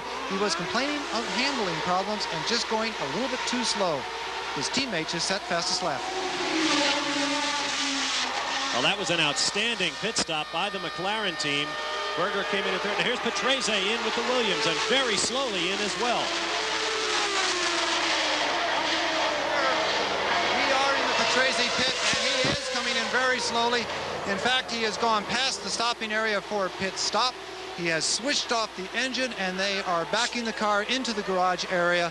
Riccardo Patrese, the Italian, he was very upset when he came in. He was shaking his hands and his head going back and forth. He is definitely out of this race for an extended period of time. I'm wondering if, in fact, his team knew he was coming in. They all looked a bit surprised. Looked like most of them were out by the pit wall. Well, of course, he may have just had a sudden engine malfunction and just pulled in with hardly any warning. The engine sounded a bit rough to me, but of course they always do when they're only running slowly. There is Ayrton Senna, who has led since the green light. We now have 18 laps complete. Here comes Alain Prost, though. He is closing that gap by about 2/10 on each lap. He is definitely moving in. There's must be Derek Warwick. Well, it could be Donnelly, of course. In the Lotus pits. Recall a year ago, Lotus, manned at that point by Nelson Piquet and Satoru Nakajima, did not qualify for this race. The first time virtually since Lotus has been in Formula One racing. Oh, Terry Boutsen pounds the curbs. He just drives straight over it. What it must do to the car, I hate to think. I wonder how his vision's doing at the moment, too, because if you remember, just a few minutes ago, we saw him trying to clear his visor. Right now, he's being held up by Andrea De Cesaris in the red Dallara. He could do without that as they come down to this very fast complex. He needs to get by him here. Yeah, he's done that. Because Nannini is now starting to pressure Thierry Boutsen, although Thierry Boutsen at least has got a clear road in front of him now. Gerhard Berger's out the way. Back to Alain Prost as he comes up the Kemmel into Les Cônes. Senna's got around the Brabham there. And there is Prost. Alain Prost closing in quickly now. It is Senna, Prost, Boutsen, Nannini, Piquet, Berger back on track on 6th position. Jean Alesi is 7th. Maurizio Gugelmin in the Leighton House 8th. Ivan Capelli 9th. Eric Bernard 10th. And no sign of Nigel Mansell after his pit stop. I was looking at his lap times just a couple of laps ago. He was lapping in the 2-minute range, and these guys, the leading quartet, are all lapping in the 1:58, even 1:57 bracket. So Nigel not having a good run even on his new tyres. So the spare car not up to snuff for Nigel Mansell this afternoon. He will be extremely cross about that. Terry Boutsen had just reset his own personal fast lap of the race at 1:58.2. Almost identical to the times being turned in by Ayrton Senna. Nigel Mansell back in the Ferrari pits and into the Ferrari garage.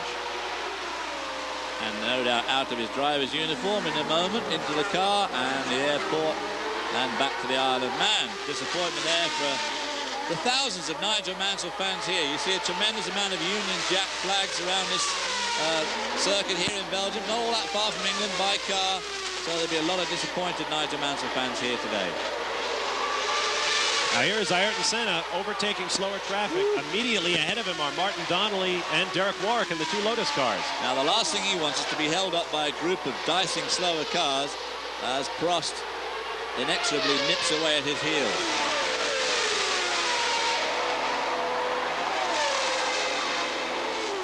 Donnelly moves over and then pulls in. Donnelly was passing. Oh, and Osella almost pulled out into Ayrton Senna's path. Olivier Griard in the Osella running 3rd in this line, holding up Derek Warwick now.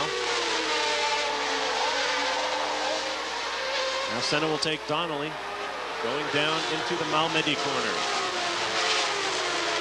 You've got to be on your toes when you're driving these cars. You have to watch the rear view mirror like a hawk. John Alesi in the pits. Alesi, the young Frenchman, the man who wants to go to 3 or 4 different teams, having a lot of contractual problems. A very, very fast pit stop by Tyrrell, and something they tried to do that I haven't seen for a long time. A very brave mechanic actually slapped another visor onto his visor. He has a tear-off visor. They got one back on, David. How about that? Yes, it is a brave mechanic leaning over those wheels, because when these cars leave the pits, they leave like a rocket. So, bit of a risky little move there. Alesi came in 9th position. He will drop a couple. Actually, only drop 1. Eric Bernard was just behind. He'll take over 9th place. Stefano Modena, 25 seconds in arrears to Alesi when Alesi pitted. So Alesi probably back on track in 10th position. Senna. But Guzman and Capelli will have got around him. Of course, they'll be very glad about that little stop, I've no doubt. Prost closing in on his arch rival and not his best friend in the world, Ayrton Senna. There has been speculation in the pits that one of the reasons that Ferrari may have to retract their statement about signing Alain Prost is that Prost has wind of the fact that Ayrton Senna might become a Ferrari driver in 1992 and doesn't want to be around for that. Derek Warwick, I believe that's Martin Donnelly in the pits with the blue and orange helmet. A lot of gesticulating down there by Martin. Well, you've got to be careful on those pit stops when you leave the pits. Thousands of people in those pit lanes. Now Terry Boutsen is parked somewhere on the racetrack. Terry Boutsen, who was, there he is. Oh dear. This is at the start-finish straightaway. Those are the pits on the right.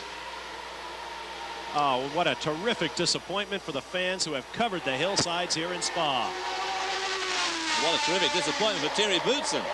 A win just 2 weeks ago in Hungary, and he would just dearly love to win in front of his home crowd. His wife here today, with their new young son who's back at the hotel, Kevin.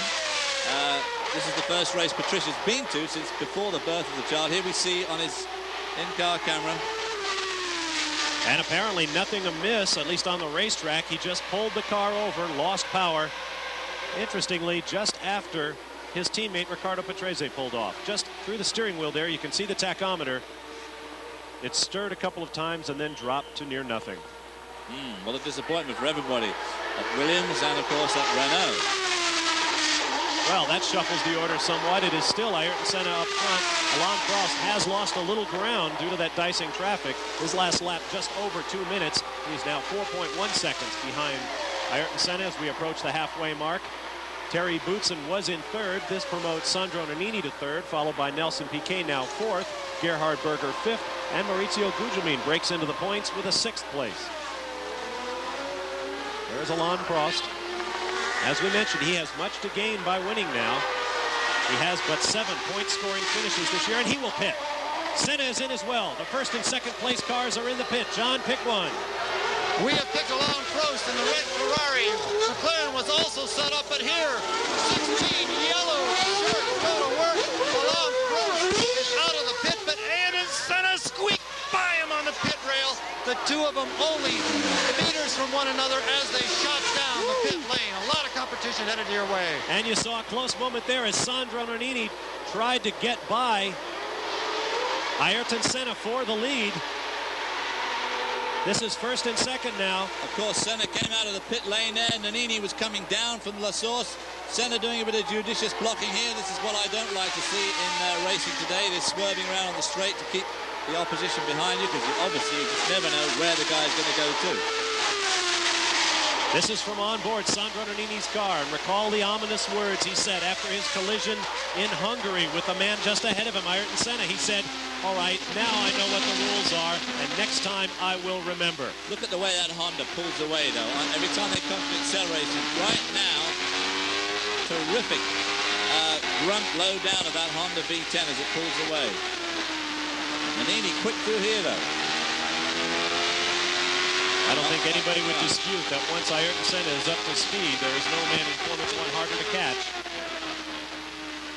So our order is shuffled once again. It is Senna, Nannini, Prost, and Piquet. Great Acts Thursday, August 30th at 8 p.m. Eastern Time live. It's the NFL on ESPN. We'll have the Buffalo Bills versus the Chicago Bears. The Bears trying to continue their rebuilding process under Mike Ditka. And the Bills, of course, wanting to take the next big step up after nearly getting out of the AFC playoffs last year. It'll be the Buffalo Bills and the Chicago Bears coming to you from Columbia, South Carolina next Thursday night, August 30th at 8 p.m. Eastern Time live here on ESPN.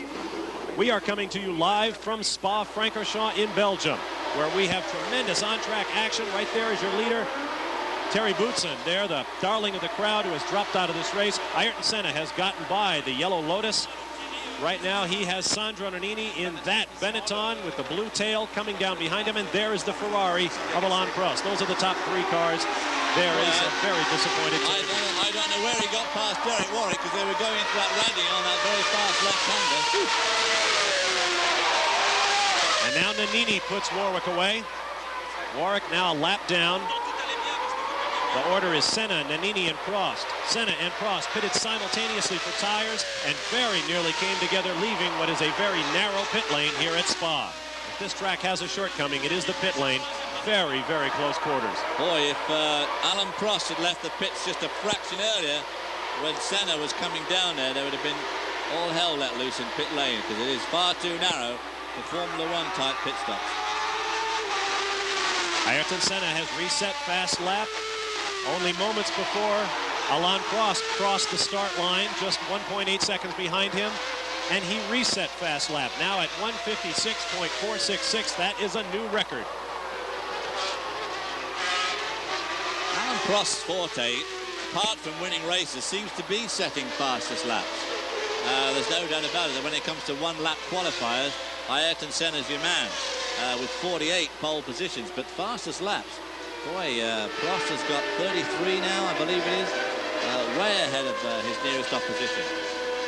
33 indeed, over Jim Clark at 28. Saving it for race day, I guess you might call that. Yeah, it's the best day to save it for, as Ron Dennis said. It's not the first lap that counts, it's the last lap, and there's nobody better at making that last lap count than Alain Prost.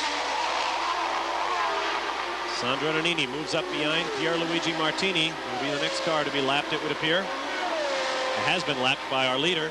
The blue flag waves to warn Martini that he has faster cars coming up behind. Now this is going to be an interesting situation, of course, because not only has Alain Prost got to catch up and pass Senna, he's also got to pass Nannini, and as you said, Nannini is a bulldog, and he can scent victory here. He could scent it 2 weeks ago, and he isn't going to be the easiest man in the world to pass. The Ferrari has probably got just enough power to give him the drop on him on just a couple of places on this circuit. Here comes Alain Prost. He says he spent 120 French francs on his first go-kart. Nelson Piquet is in. Piquet has the Benetton in. Here's John. Nelson Piquet, a man who actually didn't qualify for this race last year. They have spinning rear tires. The tires were spinning. Obviously, they lifted the back up of the car, the back end of the car up in the air, and the tires were spinning very hard. One mechanic is holding a wrist when he put that automatic air jack into the tire. Everything was still spinning. He got a good wrench, but he went ahead and made the change anyway. A lot of brave people down here, including pit line reporters. This is very dangerous, very close. Somebody there, in fact, just jumped over the guardrail between the pit lane and the signaling side of the pits, just a second in front of Nelson Piquet when he left the pits in. Horribly dangerous place to be. Be careful down there, John. Alain Prost now closing in on Sandro Nannini for second place. We are past halfway. Excuse me, David. We are past halfway. 25. There'll be 26 laps complete next time by, and we will run 44. Now, after they've left this complex, they start the long uphill run to Blanchiment, and I would suspect that the Ferrari would have enough grunt to get him up there and try and execute a similar pass on Nannini as he did on Berger into the bus stop chicane. All this being pretty well flat out and uphill. And as you can see, the Ferrari has definitely got the legs of the Benetton up there. Pulls alongside and can't do it. Now this is for position. Nannini, of course, on older tyres, hasn't changed yet. But he is under no particular obligation to let Prost through. This is a battle for position. He's not a lap car. It's the situation we found ourselves in Hungary, where everyone said, shouldn't Nannini have let Senna through, and shouldn't Mansell have let Berger through? I don't think so when you're racing for a spot. Absolutely no question when you're racing for a spot. Now then, another spot, or part of the track, up this fairly steep incline now. I would expect the Ferrari to be able to have the legs of the Benetton up there, but I tell you what, Nannini must be super quick through the Eau Rouge itself. Very quick, must be. Have a good balance, got a good aerodynamic balance, good suspension setup. John Barnard, who is the chief designer for Benetton, cars always handle well. And remind you, it is a V8, so he is carrying less fuel and probably running at a significantly lighter weight than the Ferrari with the 12-cylinder engine coming up behind. Sun beginning to poke through. We're seeing some shadows back there. This is the furthest reaches of the racetrack from our announced position in the pit area. Obviously the end of the line for that camera as well. I was going to say, well, there's something to stop an announcer's heart.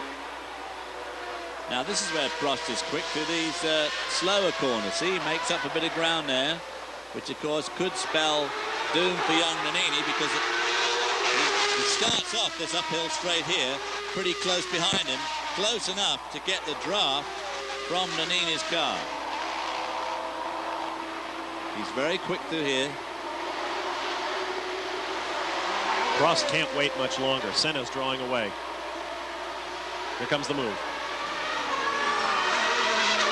And so Alain Prost, 35 years of age, the three-time world champion. This is a replay from Yen, Switzerland, and himself a new father. He and his wife had Anne-Marie had a child in July, I believe. And not even a wisp of smoke from the tires of the outbreak Nannini there. Ooh, Nannini going pretty wide there. Choose your line. Now let's watch if Nannini makes any ground on Prost here, because this seems to be where Nannini's very quick. But having got around him, of course, Prost will be able to pull away at will now. But there you can see the gap between him and the leader is quite substantial, up to 7.5 seconds. Senna's last lap at 1:56.1. Once again, a new record. So Senna is not wasting time waiting for Alain Prost to catch up. And look at the Ferrari disappear in the distance now from the cockpit of Sandro Nannini. Bit of a snaking under braking there for Prost on this downhill. Now don't forget, Nannini so far is the only one of our top runners who has not changed tyres. Downhill they dash towards Le Pouhon, a sharp left-hand double apex corner that will just take your breath away. We'll return to Belgium. We're back live from the Belgian Grand Prix. Our pictures being brought to you by RTBF TV network here in Belgium. Bob Barsha, David Hobbs, and John Bizignano with you. John is in the pit lane now with the hero of all Belgium. Terry Boutsen, maybe emotionally the most important race for you here. How does it feel to be out of your home Grand Prix? Well, I feel terrible now because the car was running very well. I was hoping to finish in the top 3. Unfortunately, I had a problem with the drive shaft. I think the drive shaft broke. It's probably a consequence of the 3 starts, and I had to stop. We understand that that's also what put out your teammate, Riccardo Patrese. Do you have any information if it was the exact same failure or something else in the gearbox area? I don't know exactly what failed on my car. I lost the drive, that's all I can say, you know, so I don't know what happened to him. I haven't asked yet. Could you run with the McLarens and the Ferraris here? Were you capable of running with them on your home circuit? Well, I think I was quicker than Gerhard Berger, that's for sure. I was just about to overtake him. I mean, everywhere. He was quicker than me down the straight, so it was a bit difficult for me to overtake him. But I think once I would have gone by, it would have been no problem to follow the Ferrari for sure. Senna, I don't know.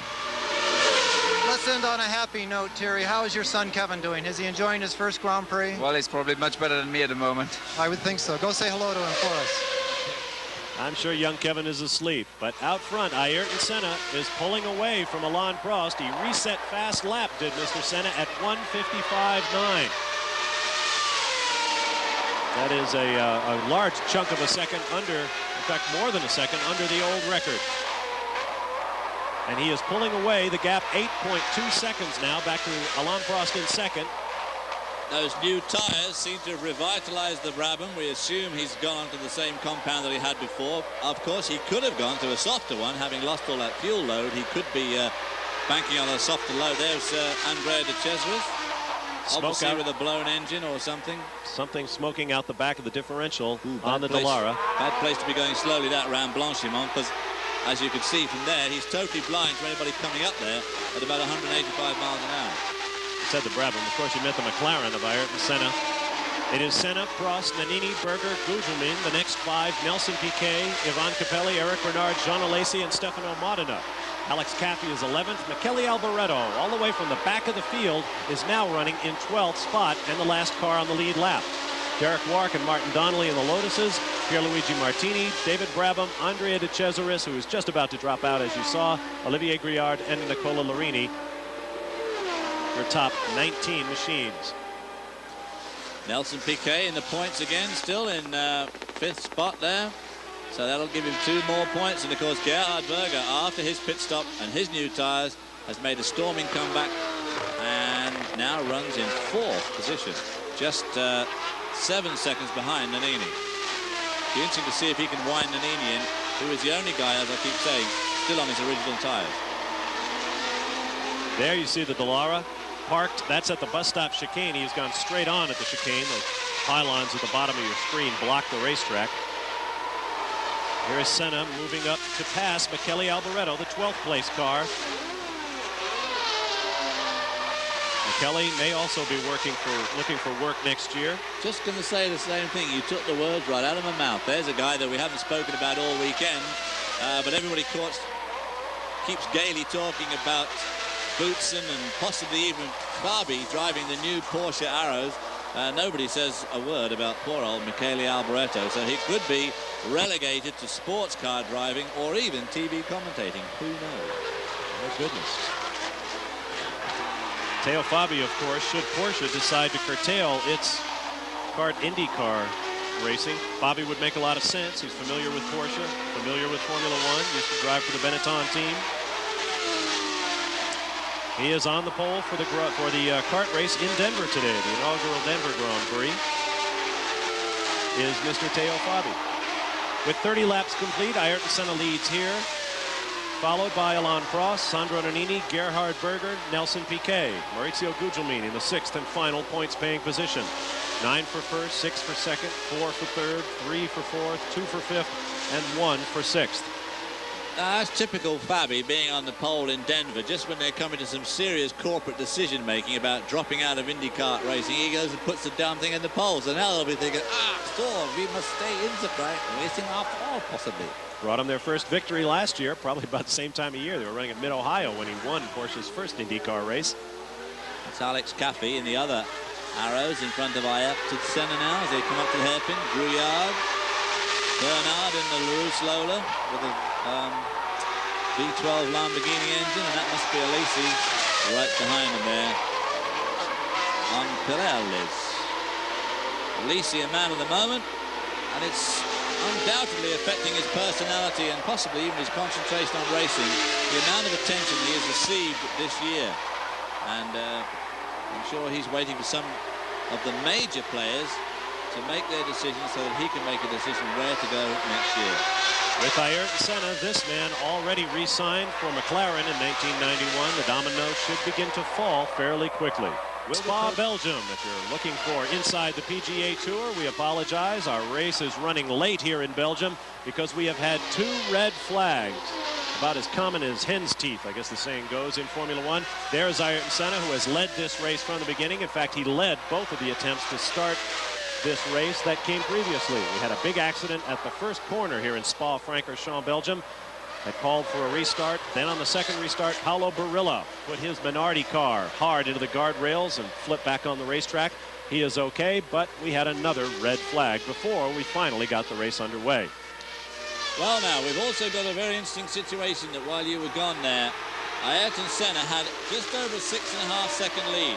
Alan Prost was whittling him down, had come from 8 seconds to 6.5. And Prost got stuck behind Michele Alboreto through this absolute section that we're looking at now. And although Alboreto is lapping very competitively, he's just that much off the pace, and suddenly the gap went from 6.5 to 10.3 seconds. So it just shows the absolute disaster of beating lap traffic in the wrong place, especially on a circuit like this. Here's a look at our leaderboard right now. With 32 laps complete, Ayrton Senna, the leader, as he has been from the start of the race, has just reset fast lap, taking another 1/10 of a second off his previous time. In fact, he took 2/10 off. Alain Prost runs second, followed by Sandro Nannini, Gerhard Berger, Nelson Piquet, Mauricio Gugelmin, Ivan Capelli, Jean Alesi, Eric Bernard, and Alex Caffey. We have 9 cars on the lead lap. Bernard, the last of those. Should Ayrton Senna go on to take the checkered flag here, it would be the 25th of his career, which would break the tie he is now holding with the legendary Juan Manuel Fangio for 4th on the all-time list with 24 victories.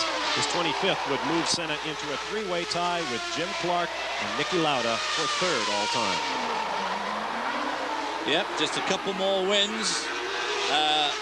Well, 3 more, including this one if he does it. And he will jump right up there behind Jackie Stewart and become 2nd on the all-time list behind Alan Prost. Prost has the most amazing amount of 43 career victories. It is hard to believe. The fog is lifting slowly here at Spa as our cameramen search madly for a car to shoot. Sun shining there. You can see the shadows of the trees there as the sun starts to go around the back of the mountains here. Once again, our pictures are coming to us courtesy of RTBF television in Belgium. On board with Sandro Nannini, running in the 3rd spot. Downhill Malmedy. That is a slower car, a lapped machine just ahead of him. Alain Prost is gone. Alboreto, I guess, is it? Must be Alboreto or Caffey. Yeah, one of the Arrows cars. The gap now 11 seconds from 1st to 2nd. Senna back to Prost. Another 9 seconds to this man, Sandro Nannini. Gerhard Berger 2.5 seconds behind Nannini. Piquet 3/4 of a minute back in the 5th spot. And Mauricio Gugelmin trails Piquet by 5. Now he's not being actually held up yet by Caffey, but I was going to say any minute there you could look for the picture of a red and white nose of a McLaren come alongside, because he has, Berger has really wound Nannini in. So much for electronic timing and scoring. Alain Prost in the red #1 Ferrari trying to close down the gap. 10 laps to go when he crosses the start-finish line. 11.5 seconds behind Ayrton Senna, who is still lapping very, very quickly. Now Gerhard Berger is caught behind. That's Michele Alboreto in the footwork arrows and not Alex Caffey. And now Gerhard Berger will pass him under braking for La Source. Tight right-hander. The road really drops away underneath these stiffly sprung cars. Very difficult corner. It's hard to tell actually from this picture, but that is a very steep little downhill corner there. You could probably get up to about 40 miles an hour by putting it in neutral from a dead start at the top of that hill. Let's get a comment from John.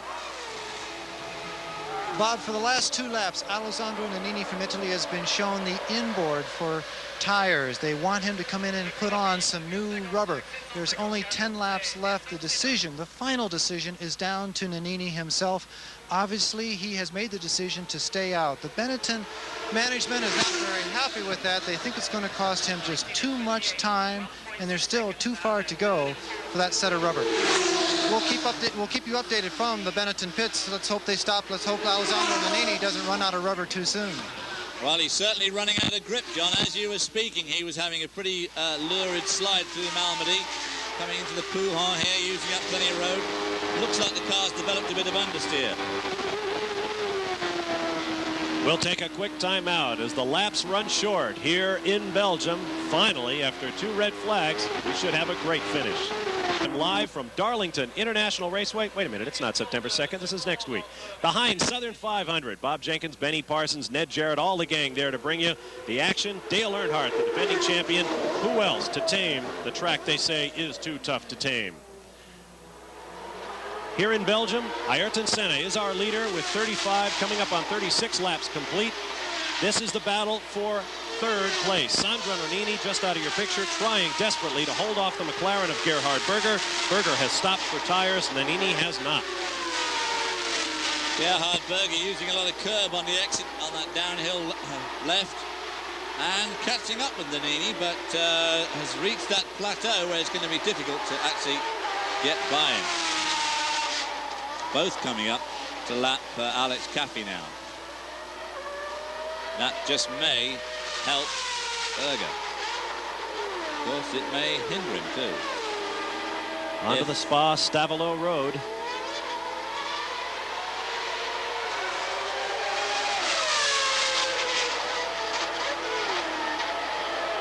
"36 laps now complete. Ayrton Senna has crossed the start-finish line. Alain Prost just behind him. 8 cars remain on the lead lap. If I was Nannini, I'd be looking in my mirror rather nervously now with another one of those red and white McLarens behind me, rather like Hungary 2 weeks ago. And Alex Caffey just ahead in the arrows, the white machine.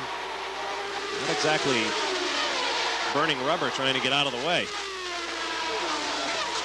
Almost bound to slow Nannini up through here, which will just finish old Nannini right off.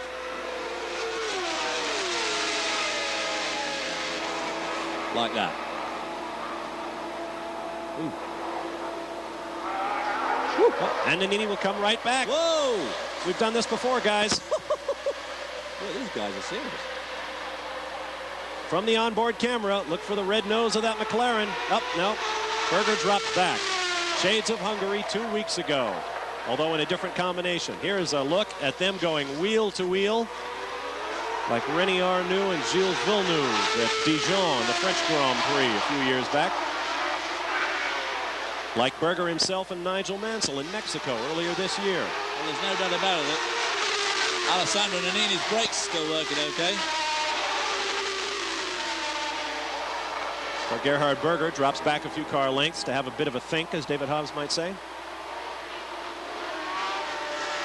Sandro Nannini said 2 weeks ago in Hungary he would not back off next time. The rules have been changed. He got punted off by the other McLaren car, driven by Ayrton Senna. Berger had Nigel Mansell off in a chicane in 2 very controversial incidents. In fact, team manager Ron Dennis from the McLaren team was called on the carpet here in Belgium by officials of the sanctioning body, the FISA from Paris, and told to tell his drivers not to be so aggressive. I'm sure those words were ringing in Gerhard Berger's mind as he went wheel to wheel with Nannini there.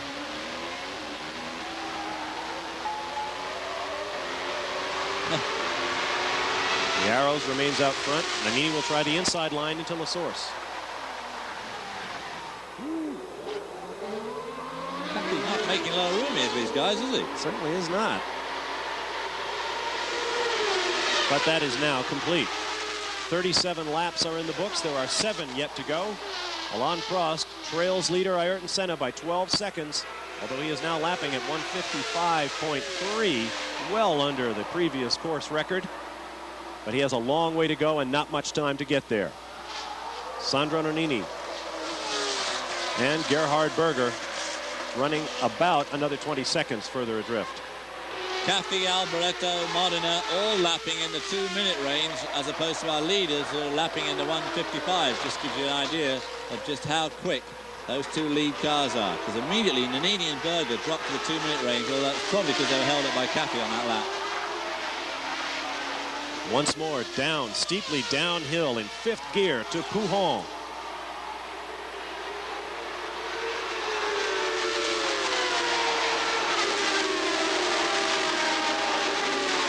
Sandro Nannini in the Benetton, doing a remarkable job of driving, considering he is on old tires. Gerhard Berger making progress, but very slowly. There's the Brabham. One of the Brabhams. Likely David Brabham, although I couldn't see the car's number. Saw Eric Bernard's LaRousse car. Now we have a yellow flag down here at La Source. Didn't see the reason for that, as Sandro Nannini pounds his way through the bus stop chicane. which will once again be trafficked by buses tomorrow when these roads are reopened. And the gap back to Berger has stayed about the same, 1.5 seconds. I no longer see the yellow flag at La Source or whatever. No, there's the Brabham. There's the reason. And that is a dangerous position. And David Brabham climbs out of it. And Prost has managed to take 2 seconds off Senna's lead there, down to 10.7 seconds now. And a new lap record for Alan Prost, 55 even, 55.087. 1.2 seconds under the old lap record. These cars simply get faster and faster. It is Senna, Prost, and Nannini, the only cars really with a shot here in Belgium. Well, if you notice, it's very similar to Jeffrey, and he got a design made up, and someone made his helmet wrong for the design, so he ended up giving me the helmet, and I've stuck with it ever since. So Jeffrey's changed his a little now, but they're very similar.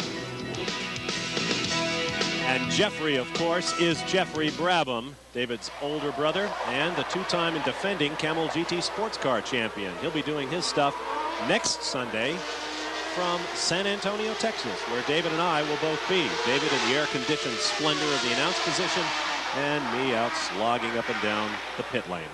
Quite right, too. Gerhard Berger seems to have met his match, and Sandro Nannini here, not making any ground on him at all, absolutely stuck at about 1.25 seconds behind him, and with only 4.5 laps to go. If he's going to make an effort, he needs to get on with it. Oop, bit of smoke there off Nannini's cars. He brakes because his tires are probably starting to lose their grip now quite badly. 8 cars remain on the lead lap. 17 cars of the 26 that started are still in the race. The gap still 10 seconds between Prost in the second position and Senna leading the race, so it looks as if that gap has leveled off too.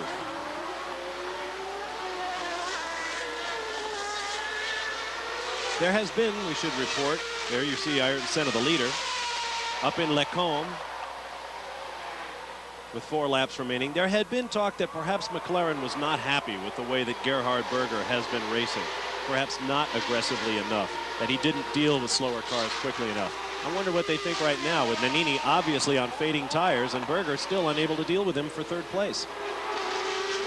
Which is not to slight Nannini, who is a fine driver. There certainly seems to be a case of saying that Gerhard Berger has peaked, and he's not, by the look of things, going to just go out and win one of these races. I'm sure he will win more races, but he doesn't seem to be a match for his teammate Senna. Well, after all, who is? Now Berger closes up again on the green Benetton. Senna, Prost, Nannini, Berger, and Piquet, your top 5 cars. Of course, that multicolored Benetton car will be even more multicolored next year when Camel joins the list of sponsors, taking their sponsorship away from Lotus and putting the majority of it with Camel, with Benetton, and of course some with Williams. The drivers at Williams will be sponsored by Camel from now on. So a change there, and not very good for Lotus at this time of the year. They've got some pretty heavyweight people. Another puff of smoke off Nannini there. And Lotus have got some pretty heavyweight people looking for a replacement for the Camel money now. But it's going to be a lot of money they're going to have to find. I mean, they're going to have to find $10 to $15 million. 3 laps remain. The top teams will tell you need a solid $15 to $20 million budget to travel the world with Formula One. The Monteverdi team, which started the season as Onyx under different ownership, was sold. They ran into financial difficulties. Gregor Wojtek, a key to much of their sponsorship, quit the team after Hungary in total dissatisfaction with the way his car was being put together. They are not here. They have incurred a $250,000 US fine, and they say they have withdrawn from the championship. They will not compete the final 6 races of this year. Oh, and a tremendous slide there from Nannini. Oh, his tires are going off badly. Well, that's got his attention. Maybe it's gone flat. He's taking a deep breath as Gerhard Berger goes by. Well, but he's taking another look. Yeah. Left rear's going flat, I think. We'll pick up the action. Unlike his heart. Right, which is certainly inflated at this point. Doesn't look like a problem right now. He seems to have gathered it back up, but not before Gerhard Berger has gotten by into third place. Now, of course, his team will be all over him like a cheap suit, telling him that he should have come in and changed his tyres. But the fact remains that if he had changed them, would he have still been able to hold off Berger? I mean, he very nearly managed to pull it off. If he'd stopped, he would certainly have lost the position anyway.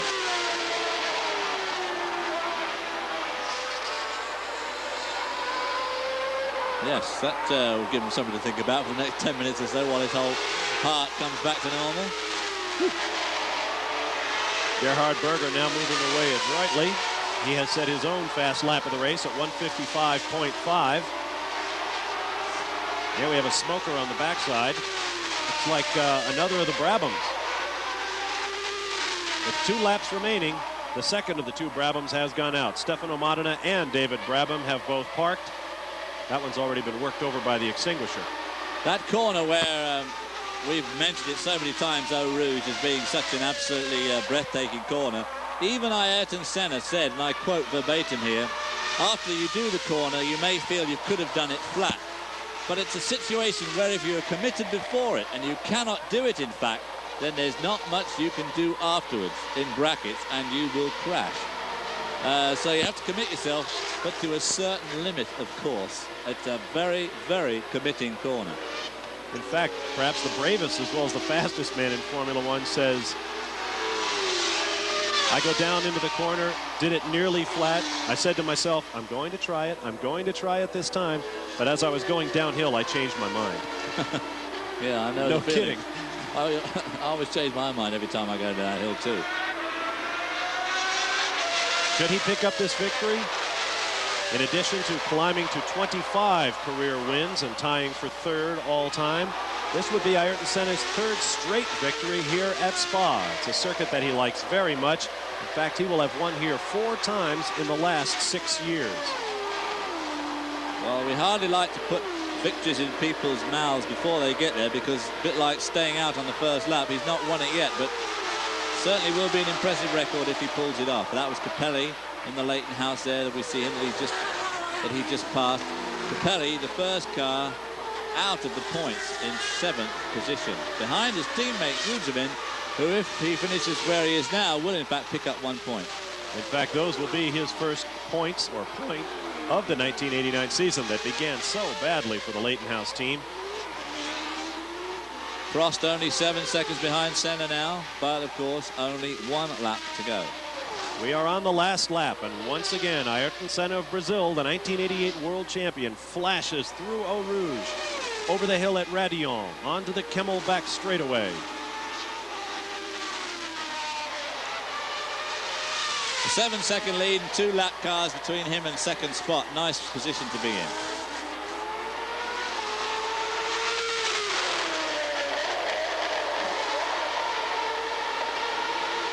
Some people call him a genius. Ayrton Senna da Silva of Brazil. A natural talent if ever there was one. But also a man of great principle and very, very stubborn. Well, he has also won in every single branch of racing that he has been involved in, from go-karts through Formula Ford 1600 to Formula Ford 2000. He has won the championship in every class that he's been involved in, not just individual races.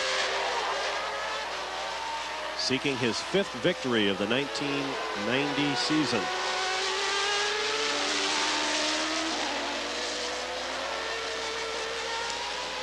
He said before today's race that by signing with McLaren for another year, it took a lot of pressure off him, and he felt that he was going to be able to drive better for the rest of the year, because he's been so involved in negotiations and arguing and this sort of thing over money and what he's going to drive, that it's put him off, he maintains, for the last few races. Well, it certainly looks as if it's true this afternoon.